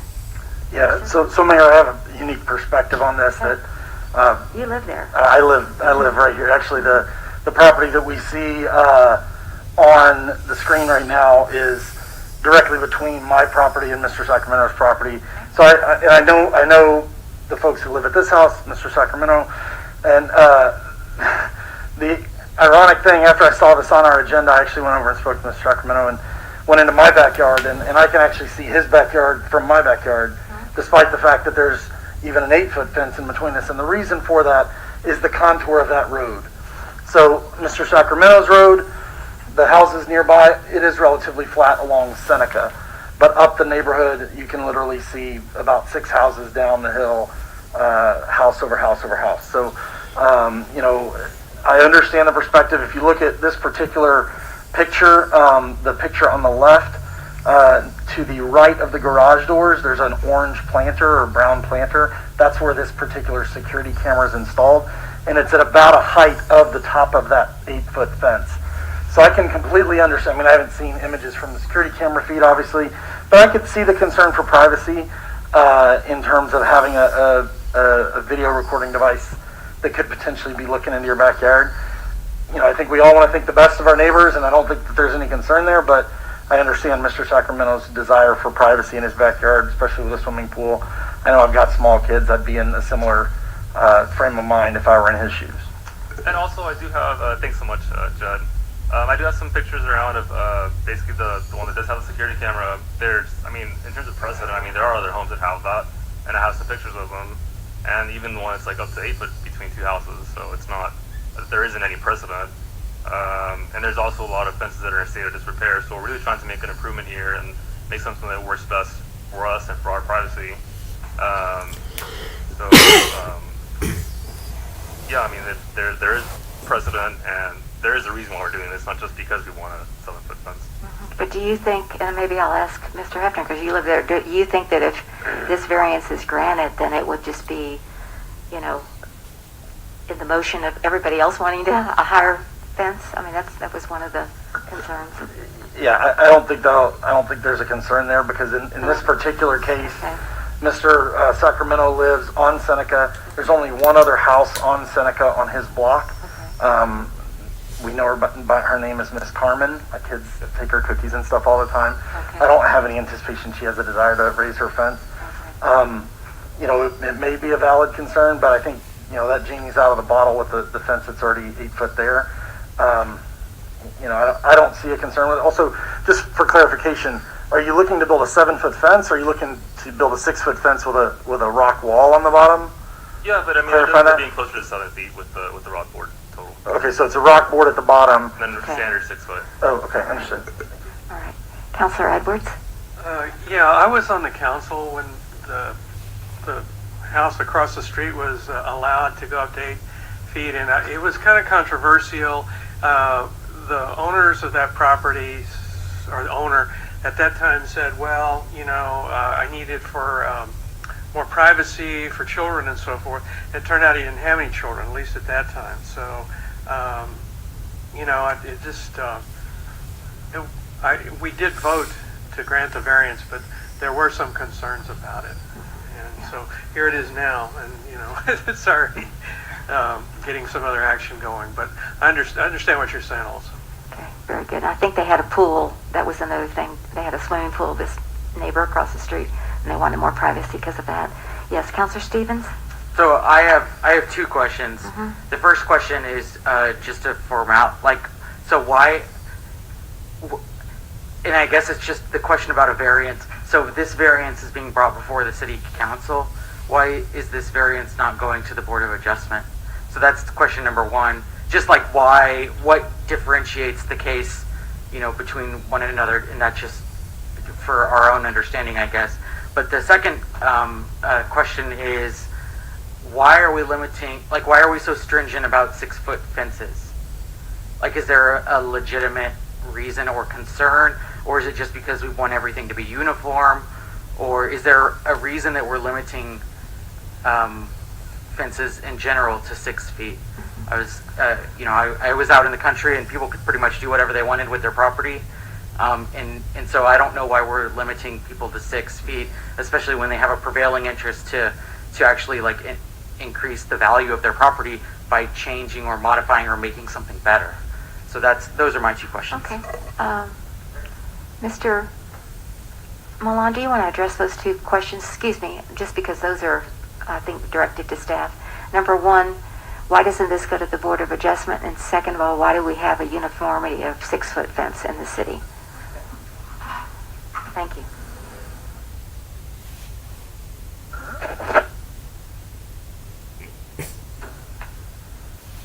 Mayor and Council, thank you. Good evening. Good evening. First question, why didn't it go to the Zoning Board of Adjustment? The provision that he's requesting a variance from is not located in the zoning code. It's located in the building code. So the Board of Adjustment, we always call it the Board of Adjustment, it's actually the Zoning Board of Adjustment. So they only consider variances from the zoning code. This is in the building code. Okay. And answer the second question, I think that's a great question. That's really a community decision. I don't want to weigh in on any of the safety aspects that are involved with fences. I'll let the fire marshal maybe weigh in, or police department weigh in on that. But as far as height, 6 feet is common in residential areas. It's just really a function of scale.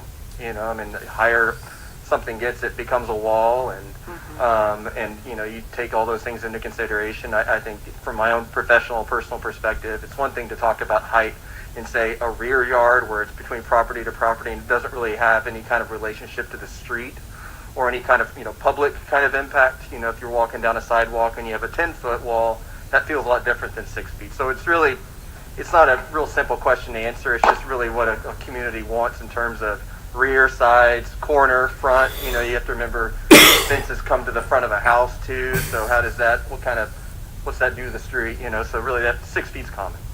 In commercial areas, 8 feet's a little bit more common. So you can screen outdoor storage and things like that. Okay, very good. Thank you. Did you have a question for Mr. Milan? For the property owner, but Ms. Milan could probably answer it as well.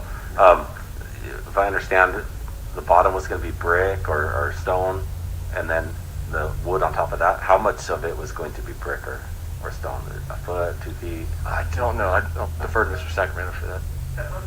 Oh, Mr. Sacramento, we are recording the meeting, so I need for you to be at the mic, please, if you don't mind. And if your parents would like to say something, I think your father's got his hand up. I'd like to hear from him as well. Thank you. Go ahead. If you'll answer that question that's posed by It's actually rock board, so it's actually just like a thicker wood, like a... rock board. Okay, I misheard it. So it's not going to be a different material. It's not going to look, completely. Gotcha. Just stronger, more weather resistant. More weather resistant, correct. Gotcha. Okay, thank you. My name is Johnny Hernandez. Yes, sir. I'm a homeowner, my wife and I, and Uh-huh. which is my son-in-law, Uh-huh. my daughter's. Main thing I want to say too, if you actually walk Seneca from Bandera to Evers, the short Yeah. section, there's not consistent of 6-foot fences. You got the 8-foot fence, and you got some other fence creek that's higher than 6-foot fence. It's all about elevation. It's like a preference of the individual homeowners for their individual preference, and that's what we're just trying to do improvement. There's lack of improvement all in that area, and we're just trying to do some improvement. Right. Well, I guess what I was going to say is it's the sloping along Evers, and so it's still a 6-foot fence, but it's on a slope, so it's higher, right? Yeah. So, okay, very good. Yes, you certainly may. Anyone else that has a comment on this request for a variance? Thank you and welcome. Hi. Yes. Thank you. My name is Danielle Bolton, and I applied for this same fence variance 2 years ago. I also have a swimming pool in my backyard and live on a hill, and there is about this big of a drop between my yard and my neighbor's yard. And their children like to use the fence to climb over and throw things in my swimming pool and all kinds of things. And I really believe that we need to look at this. I can understand not wanting an 8-foot fence and a 7-foot fence. That aesthetically, that's not pleasing. But when you're the homeowner and you're in your backyard swimming, and the people can stand on their backyard patio, and you can see their head above your fence, you have no privacy at all. And it's just something that when I was heard, and it was a different council, they focused more on what was going on with my swimming pool at the time because we were in the middle of changing our pumps out, instead of actually listening to the concern that I had that this is changing my quality of life. When people can see into my home at all times, I can't have my windows open. I have, you can't go, my children can't be in the backyard swimming with their friends because I know that a grown man can be standing on his patio. These are just things I would like very much for the council to consider for the Hernandezes. For me, I paid the $200 and I got told no without an explanation at all. And I really would like to see us treat our community members better than that. Thank you. Thank you very much, Ms. Boat. Okay. Anyone else? Yes, Councilor Hefner. Mayor, I have a question for Mr. Milan. Is there a difference in the code for a backyard fence that doesn't face a right-of-way versus a fence that does face a right-of-way? No, sir, not currently. So it's across the board 6 foot? Right. Okay, so that may be something that this body could take up and consider in the future. Absolutely. Okay. Yes, Councilor Bradshaw. I'd like to make a motion that we approve this variance in 7.1 as written. I'll second. All right, we have a motion by Councilor Bradshaw and a second by Councilor Hefner to approve the resolution granting a variance by Louis Sacramento as presented. Any further discussion? Yes, Councilor Stevens. I just think, like Mr. Hefner, like you had mentioned, I think this might be something we want to reconsider. And I know, we might, he's on, this is a Seneca facing fence, right? So maybe we might want to consider, arterial roadways, we grant them, by default, so they don't have to waste council time, a certain amount of feet in the future. So I'll team up with one of you guys if you want to add it to a future agenda with me. But other than that, I think that this is the right thing to do. This is what the people want. So. Okay, very good. Yes, Councilor Edwards. I think it just we probably ought to grant it, but just keep an eye on the situation. I don't know if there's going to be escalation in the heights of the fences to 10 feet, 12 feet, and so on. So yeah, that's my only comment. Okay, very good. Thank you. Yes, I Councilor have one Ruska. thing. Yes. As far as privacy, I doubt that you're going to get any privacy. We have the same thing in my subdivision, and our neighbor can see into our yard, and we use vegetation for that. We use red tips to block there. And I can go upstairs to my second floor regardless of how big their fence is. I can go second floor and look out my window and I can see my neighbor swimming pool and then swimming. So I'm very cautious about approving this because, as I mentioned, it's going to set a precedence. And like Dr. Edwards mentioned, we may not just be able to stop it. It's going to go on. But there's a motion on the floor, and that's just my opinion. Okay, very good. Anyone else have a comment? Yes, Councilor Hefner. Yeah, I would only comment on Mr. Stevens' mention. I know I've been working with Mr. Mellon on a number of other issues regarding our community, so we can certainly add this to the stack in terms of considerations of what we do. I think for the motion for tonight, I think we'd call a question. You bet. All right. So I will call the question. All those in favor say aye. Aye. Aye. Any opposed? Okay, I believe that's 4 ayes and 1 nay. Is that correct? All right, and the motion does pass. All right, thank you very much, Mr. and Mrs. Hernandez and Mr. Sacramento. Appreciate you being here this evening. Yes, thank you. Have a good evening. Oh, did you want to say something? Yes, sir. Go ahead. I just want to say one thing, my opinion on what I've been hearing today. I want to thank you guys. The reason they're buying the house because I always admire Leon Valley. Don't live in Leon Valley, but I always admire Leon Valley. And Leon Valley needs a homeowner, new homeowners, not an investor. Okay? It's not the first rental property that we own, but we're going to test it until there can be homeowners in your community. One other thing too, I heard a lot of negative things of the police chief. I don't know the gentleman. I think maybe I met him at one time. I used to be a manager with AT&T for Bear Metro 911 under the whole county. Chiefs are not like nowadays. So I can understand, the difficulty they're going through. But there's like a respect now in our community, in our society. And I just want to say, we need to see, if you do wrong, take blame for what you do wrong. If you do something right, give the person the compliment they deserve for what you're working. There's a lot of first responders here. But to me, I tell my wife, thank God we're retired, because a lot of people are going through hard times now. At work, or what people say, you have to be careful what you say. That's all I say. Thank you. Thank you. For what you are. Thank you, Mr. Hernandez. Y'all take care. Have a good evening. Okay, agenda item number 8.2, discussion and possible action on a resolution designating the first Monday of March as COVID-19 Victims and Survivors Memorial Day in remembrance of those who have lost their lives and in honor of those who are forever marked by COVID and continue to suffer from the impact of this virus. I got a email a couple of weeks ago from the U.S. Conference of Mayors, and they wanted as many mayors to put this. I thought it was a proclamation, and I was just going to read it, but it's a resolution. And so it's in your packet. I don't think I need to read it. I think we all know the severity of COVID, especially when we just hit the 500,000 deaths today. And we're trying to educate and do all we can to contain the virus in our community through education and through modeling and through, everything else we know what to do. Stay home if you're sick, that kind of thing. So unless you want me to read it, if not, I just would like to ask you if you would approve this resolution on behalf of the U.S. Conference of Mayors. Yes. Mayor, I'll make a motion to adopt. Okay. Second. All right, thank you. We have a motion by Councilor Hefner and a second by Councilor Orozco to adopt the resolution designating the first Monday as COVID Victims and Survivors Memorial Day as presented. Any further discussion? All those in favor say aye. Aye. Any opposed?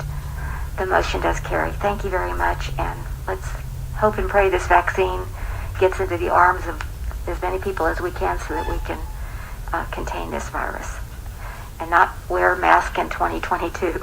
Okay. Moving then to agenda item number 8.3. Oh. We have Debbie Frazier. Is she here? All right. Discussion and consider possible action on the approval of a comprehensive annual financial report, CAFRA, for fiscal year 2020. Deborah Frazier, CPA, and we welcome you. Thank you.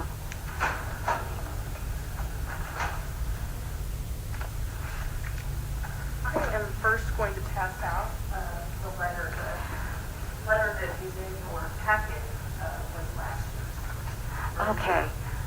I was looking for it. Yeah. Okay.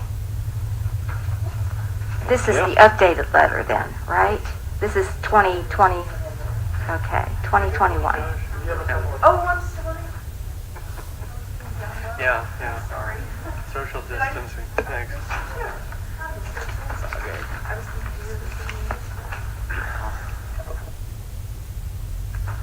But yeah, I guess social distancing's great. My name's Deborah Fraser. I'm from Armstrong Vaughn and Associates, and we performed the CAFR this year. And the CAFR is actually broken into several parts, and it's not very good nighttime reading, but you probably want to start reading it in the morning. Oh, I'm sorry. Okay, sorry. The CAFR is broken down, or the Comprehensive Annual Financial Report is broken down into several sections. The introduction, which is written by your city management, Vicki, and the finance director, Vicki, and then independent auditor's report, which is our opinion on the financial statements. The MD&A is the management discussion and analysis, and that's written from management's point of view. And then it's broken down into the government-wide financial statements, which the government-wide financial statements are shown full accrual basis, or like a business. And then your fund financial statements are shown as you've budgeted, which are the modified accrual basis. The next section are the notes that explain the numbers, and then a required supplementary information that shows budget to actual for your general fund, and then your TMRS reporting, which is your pension. And then there's supplemental combining and individual financial statements and schedules, and your statistical table. The statistical table is very interesting because it gives you a 10-year synopsis of your reporting. As auditors, we follow the generally accepted auditing standards as well as government auditing standards and GAGAS when we perform a single audit, which you did have this year. You did receive an unmodified opinion, which is basically tells you that after adjustments, your financial statements are fairly stated and materially correct. You had an unmodified opinion. The management discussion and analysis is broken down into your financial highlights, mainly from a full accrual perspective. And then there's a small budgetary highlighted area and a breakdown between your capital assets and debt, and then a 2-year breakdown of your governmental-wide statements. If you'd like to request information, it also gives you the address and who to contact. On your governmental-wide statements, you have it broken down into governmental activities, which are your special revenue funds, your general fund, capital projects, and debt. And then your business type activities are your water and sewer funds. So your governmental activities, which is your full accrual basis, shows all your debt, your fixed assets, compensated absences, your pension liabilities, and then your other post-employment benefit liabilities. In that statement, your assets exceeded their liabilities by $17.2 million as of September 30th, 2020. The net position decreased by $329,000, primarily due to a decrease in fines and forfeiture revenue and an increase in contractual expenses as well as law enforcement expenses. And then your business type activities, the assets of the water and sewer fund exceeded liabilities by $9.5 million, an increase of $869,000. You have an unrestricted net position, which increased by $158,000 to $2.1 million. That was mainly due because you had a lower pension liability. This year, we'll kind of look at that statement in the back, and the pension liability changed substantially because you had very high investment earnings. The net position, or the financial highlights for the governmental wide, you had net investment in capital assets of almost 13.7 million into governmental wide, and then your business type were 5.4 million, leaving you with a total of 19.1 million approximately. Then you have various restricted funds. They're set aside for specific special revenue funds, debt service, and capital projects. Then you have your unrestricted fund, or fund balance, net position, and that's 560,000 at the end of the year, and 2.3 in your business type activities, and then 2.8 for the entire year. So you ended the year with a total net position of 26.7 million. Then you go to the fund financial statements, and again, this is how you budget. This is how you regularly see your financial statements. So you don't, when you buy a asset, you see it not as a fixed asset on the balance sheet, but you see it as capital outlay on the statement of revenues and expenditures. And when you pay a debt, you don't see a reduction of debt on the balance sheet. You see the debt expense. The general fund's fund balance at end of the 2020 fiscal year was 5.8 million. The combined fund balance for all funds was 8.5 million. Your unassigned fund balance for the general fund was 3.7 million, or approximately 4.8 months of average operating expenditures.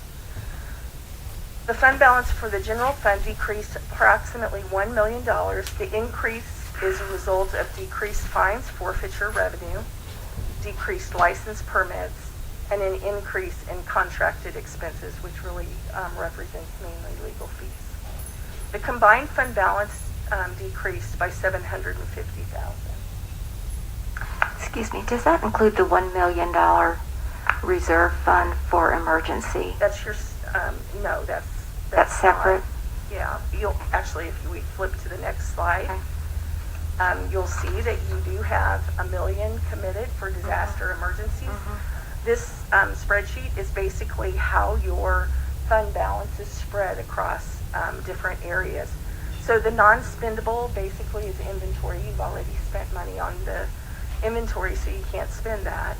And then you have various types of things like set aside or restricted for parks, PEG grant, debt service, street maintenance, and then you go down to committed funds, and those are committed for disaster emergencies. You have 1 million, and then you have assigned for specific purposes, and that's economic development, tree mitigation, and red light camera safety.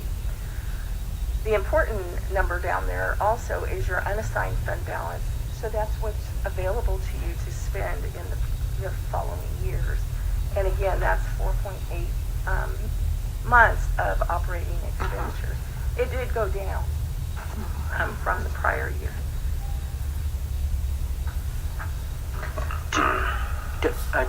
Yes, Counselor. I'm sorry. Do you know what, how many months worth of operating expenses the prior year? I think it was 5.6. Is that? Okay. Oh, did we skip a page? So 5.6, it was down. Yeah, it was down. Yeah. I would like you to 4.8. Yeah. If you wouldn't mind turning to your report, I just want to point a couple things out in the report on page 65. Which one is that? Not your letter. Pick one.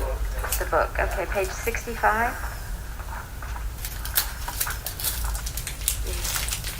So your TMRS is reported on a calendar year basis, and Texas Municipal Return of Services basically have a actuarial study and an audit performed at the end of a calendar year. So this is based on a calendar year. And if you look, the fourth line up from the bottom, the farthest column, This year, your net pension liability at the end of the year was $4.9 million.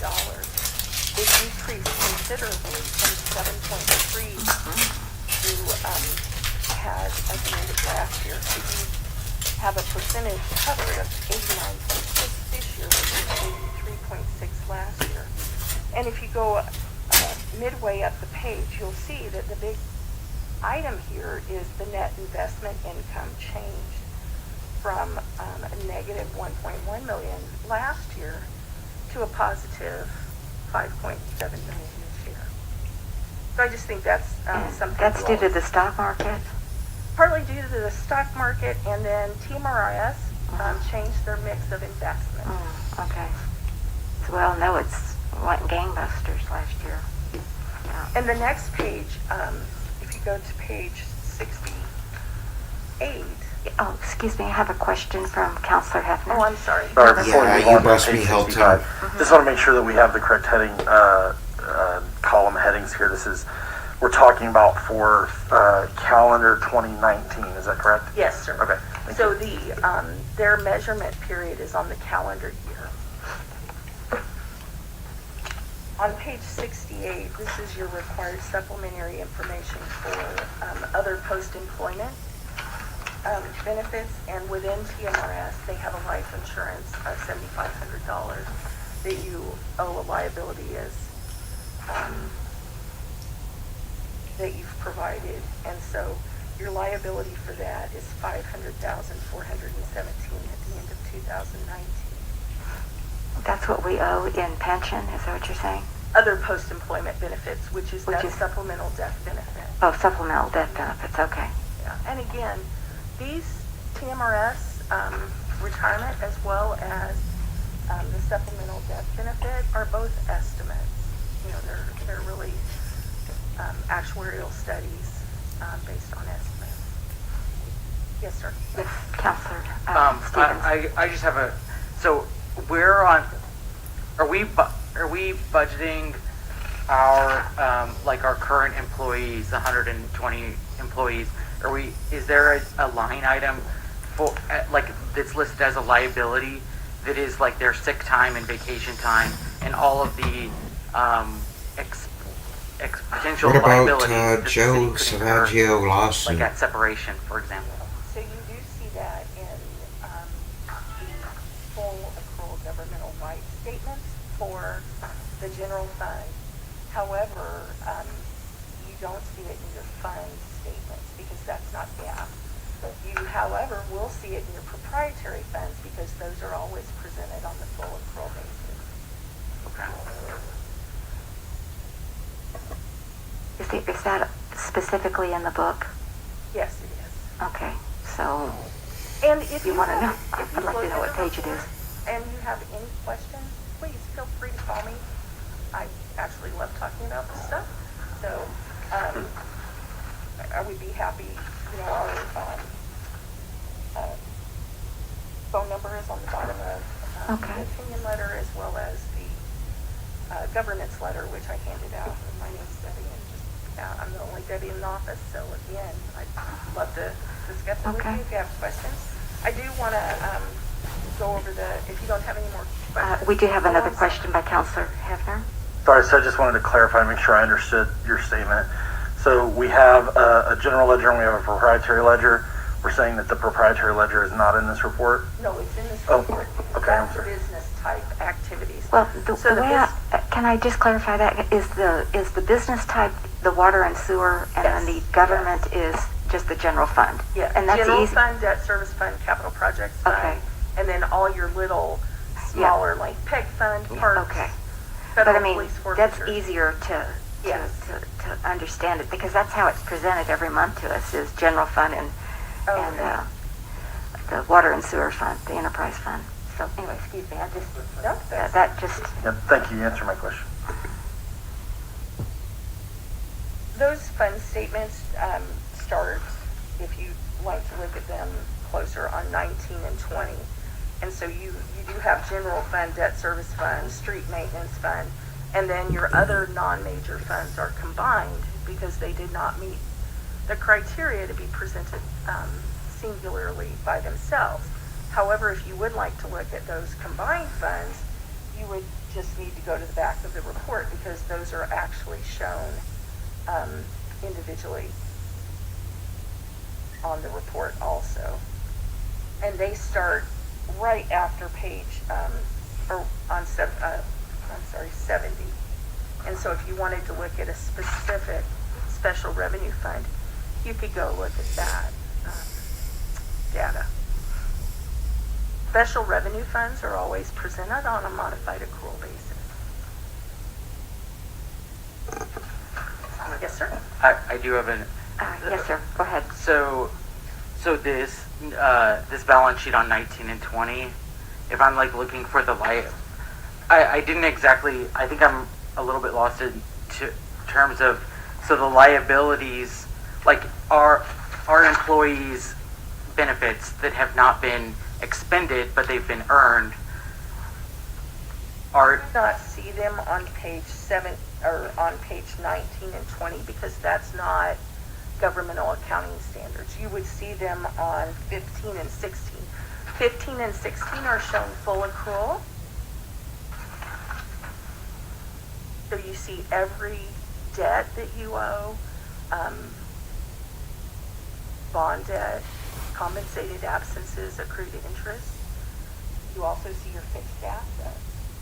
Now the proprietary funds or the water and sewer are always shown full accrual.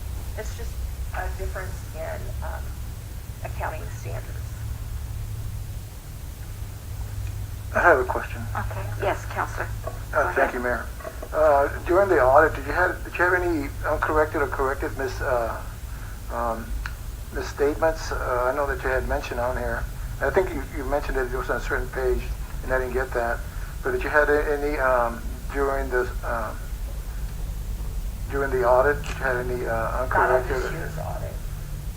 Not on this year's audit. Now we did make journal entries, if that's what you're asking. Okay. Well, so those are considered corrected. Correct. And okay. we do not present those during the evening, but I'm sure Vicki could give you a copy of them if you'd like to see them. Okay. All right. Thank you so much.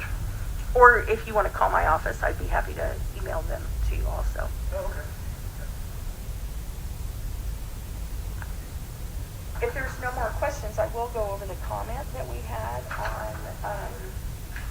on the actual governance letter. Okay, I had a few questions. I have so many. You said that the net position decreased because of a decrease in fines and forfeitures.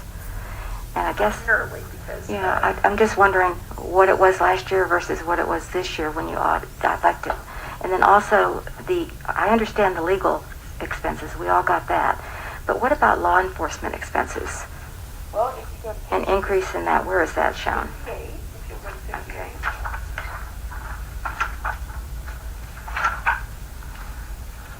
So if you look at the total revenue on page 58, you'll see that you had almost $12,700,000. And if you look at the last column, you had $12,950,000. And you can compare down these lines and see where you have the difference. You did have franchise fee that was slightly smaller, but if you go to charges for services, or license and permit, you had a reduction. Fines and forfeiture, you had $3 million in fines and forfeiture collection last year, and this year you only had $2.6 million. So you had quite a bit of a decrease there. That's one of them. And then if you go down to contracted services and council and manager. I'm sorry. Would you speak into the microphone a little bit so we can hear you? I'm sorry. No, that's okay. If you look at the contracted services, which is about the fourth line up on your under council and manager, you'll see that last year you spent $258,000, and then this year you spent $397,000. And is that the attorney fees? The bulk of that is attorney fees. And then if you turn over to page 59, and you look, actually 59 and 60, I'm just going to take you to total public safety. That's midway down the page on 60. And your total public safety is 7.3 million or 7.4 million last year compared to 8.3 million this year. And if you just look on page 59 and 60, you can see the differences. You had fire protection operations increased, and then you also had some increases in different salaries. Now, I do want to point out that when you budgeted this year, you eliminated some departments, and you added other departments. So you eliminated the patrol and the law enforcement investigations and narcotics, but you added the impound lot, and the year before you added the red light cameras. Well, the impound lot's been around for a couple of years. You had not set it up as a department. Oh, we didn't set it as a department. Okay. All right. I mean, okay, so on those two pages you actually break out. That was one of my questions. You just had public safety, but then I see that you broke it out into fire and police on those pages. So, and it says, this is on page 17. Where did we spend the $939,000 on community development? Was that when we took a bunch of money from the economic development and we spent it this year? It's about $600,000 last year on about 3 projects. Is that am I kind of in the ballpark there, or I don't know? Community development is that includes the same as economic development? It includes economic development, community development events, and special events. So yes, it's a combination of those 3 plus depreciation and accruals. Okay, so you spent about $487,000 in development activities before any accruals, because I'm looking at the budget to actual versus government-wide statements are in the front. That statement you're looking at, page 17, and I'm actually looking at the statement of scheduled revenues, expenditures, and changes in fund balance that is on page 61 that does not include accruals for compensated absences or depreciation expense. And at that point in development activities, you spent $487,000 on community development events. Special events, you spent $33,306. In economic development, you spent $210,342. Then the rest of the difference between the $939,000 and the $731,000 would be your compensated absences. Oh, okay. Your pension, that's included. Pension-related expenditures, as well as depreciation that occurred in that specific department. All right. Yes, sir. Yes, Counselor. Go ahead. So I have a question about the enterprise fund or water and sewer. Yes, sir. So the assets increased $869K.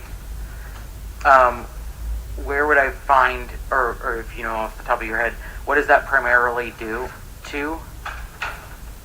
And then I don't.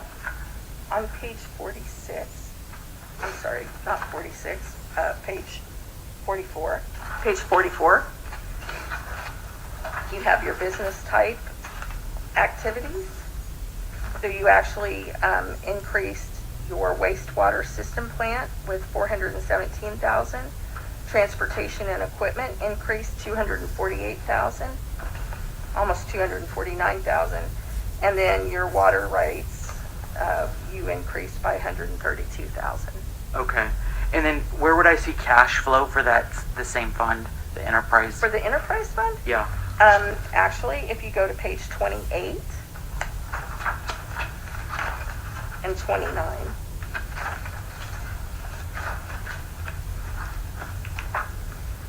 so you had a net increase in cash and cash equivalents of $260,000. Okay. in the water and wastewater, or water and sewer activities. Okay. You don't have, there's not another page that has a comparison, year-over-year comparison for the Yes, same? sir. If you go to the back, more in the back of the report, I do have a comparison. Oh, there's a, okay. And it is on page, sorry, I don't know the page numbers off the top of my head. There is a table of contents at the front. See, I'm not familiar with this book at all, and we were just given it, so.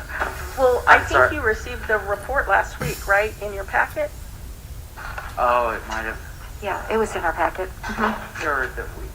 But again, if you have questions, again, please feel free to call me, because we spend a lot of time on this report, and love to answer any questions that you may have.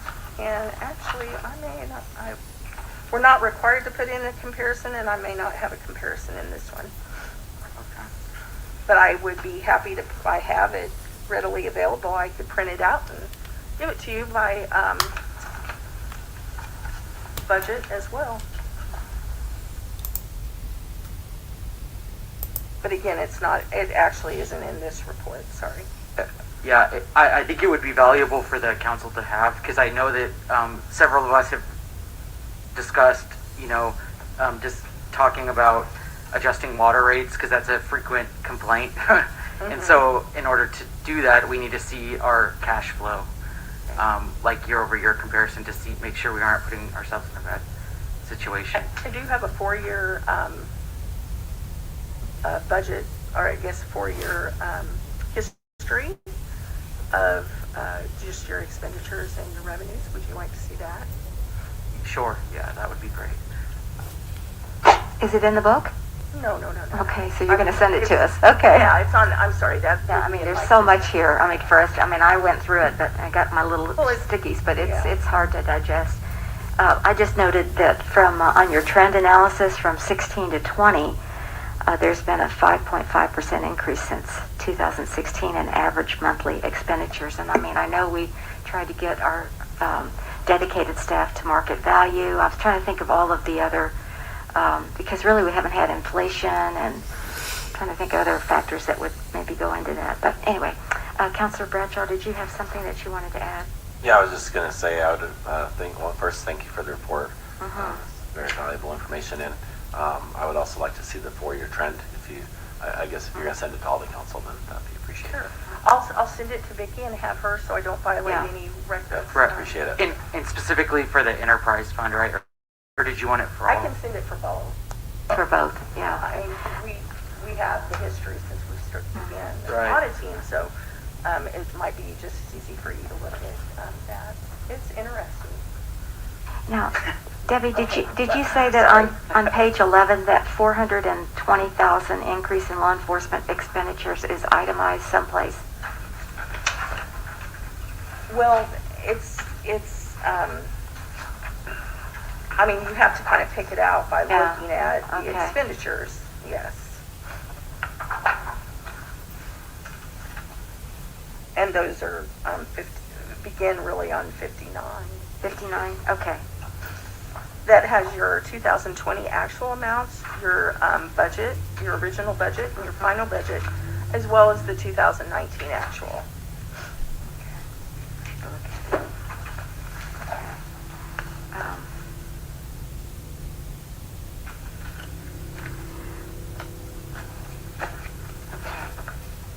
So your total public safety increased from almost 7.4 million to 8.3. Of that, your fire protection increased from 2.3 to 3.4. 3.4. Okay. And then you had various increases and decreases in the other public safety items. Okay, so the increase was primarily on the fire side, not the police side. Is that what you're saying? Yes. Okay, all right. And then also I had a question on page 110 versus 112. So it says operating indicators by function program, and so the public works streets resurfacing And you see in 2011, 8.4 miles. And then it goes down to 4.1 in 2020. Okay, so that's that. But then I looked at capital asset statistics by function, and then you have streets paved, and so then you have miles, 39.5 in 2011, and then in 2019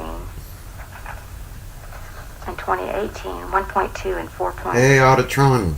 So is that the same? Is that apples to apples, or is that, are we, or it's not the same? Capitalized. I'm sorry? It's capitalized. Capitalized. Okay, would you explain that? The roads that have been built and capitalized, or rebuilt and capitalized.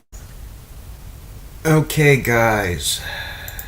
This just in. Autotron. He is free.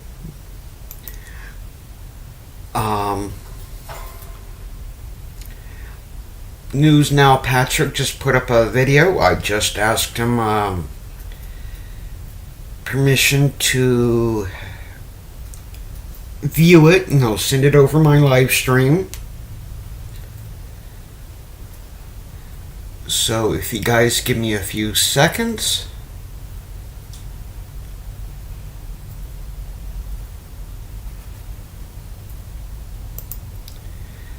So here we go.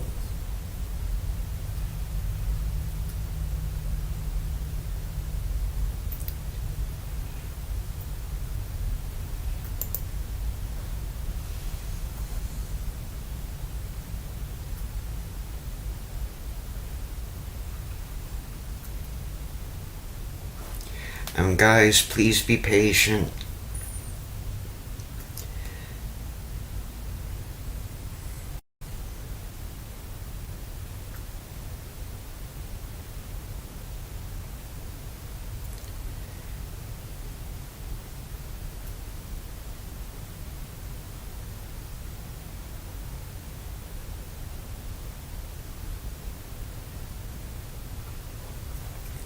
Let me see if I can get a little bit closer to my Wi-Fi.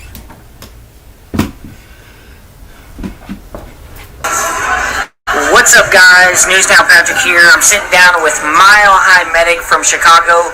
He came all the way from Illinois in support of Floyd. He's Floyd's friend. And again, he came down here to support Floyd. The video of the arrest and before the arrest has been posted. It's on this man's channel. His link is in the description. Please, if you can, and take a moment to watch the video, go over to this guy's channel. He's not an auditor, but he has been posting some videos. So go watch the video, subscribe to this man's channel, and thank you guys so much.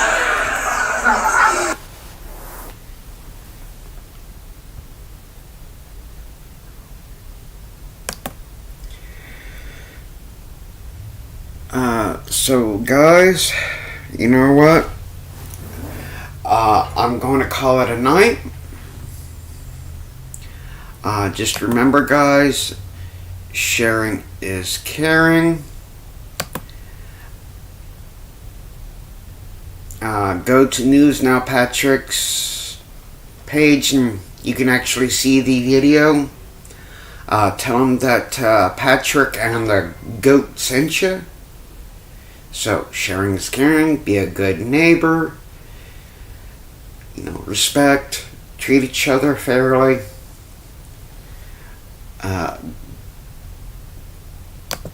Goat out.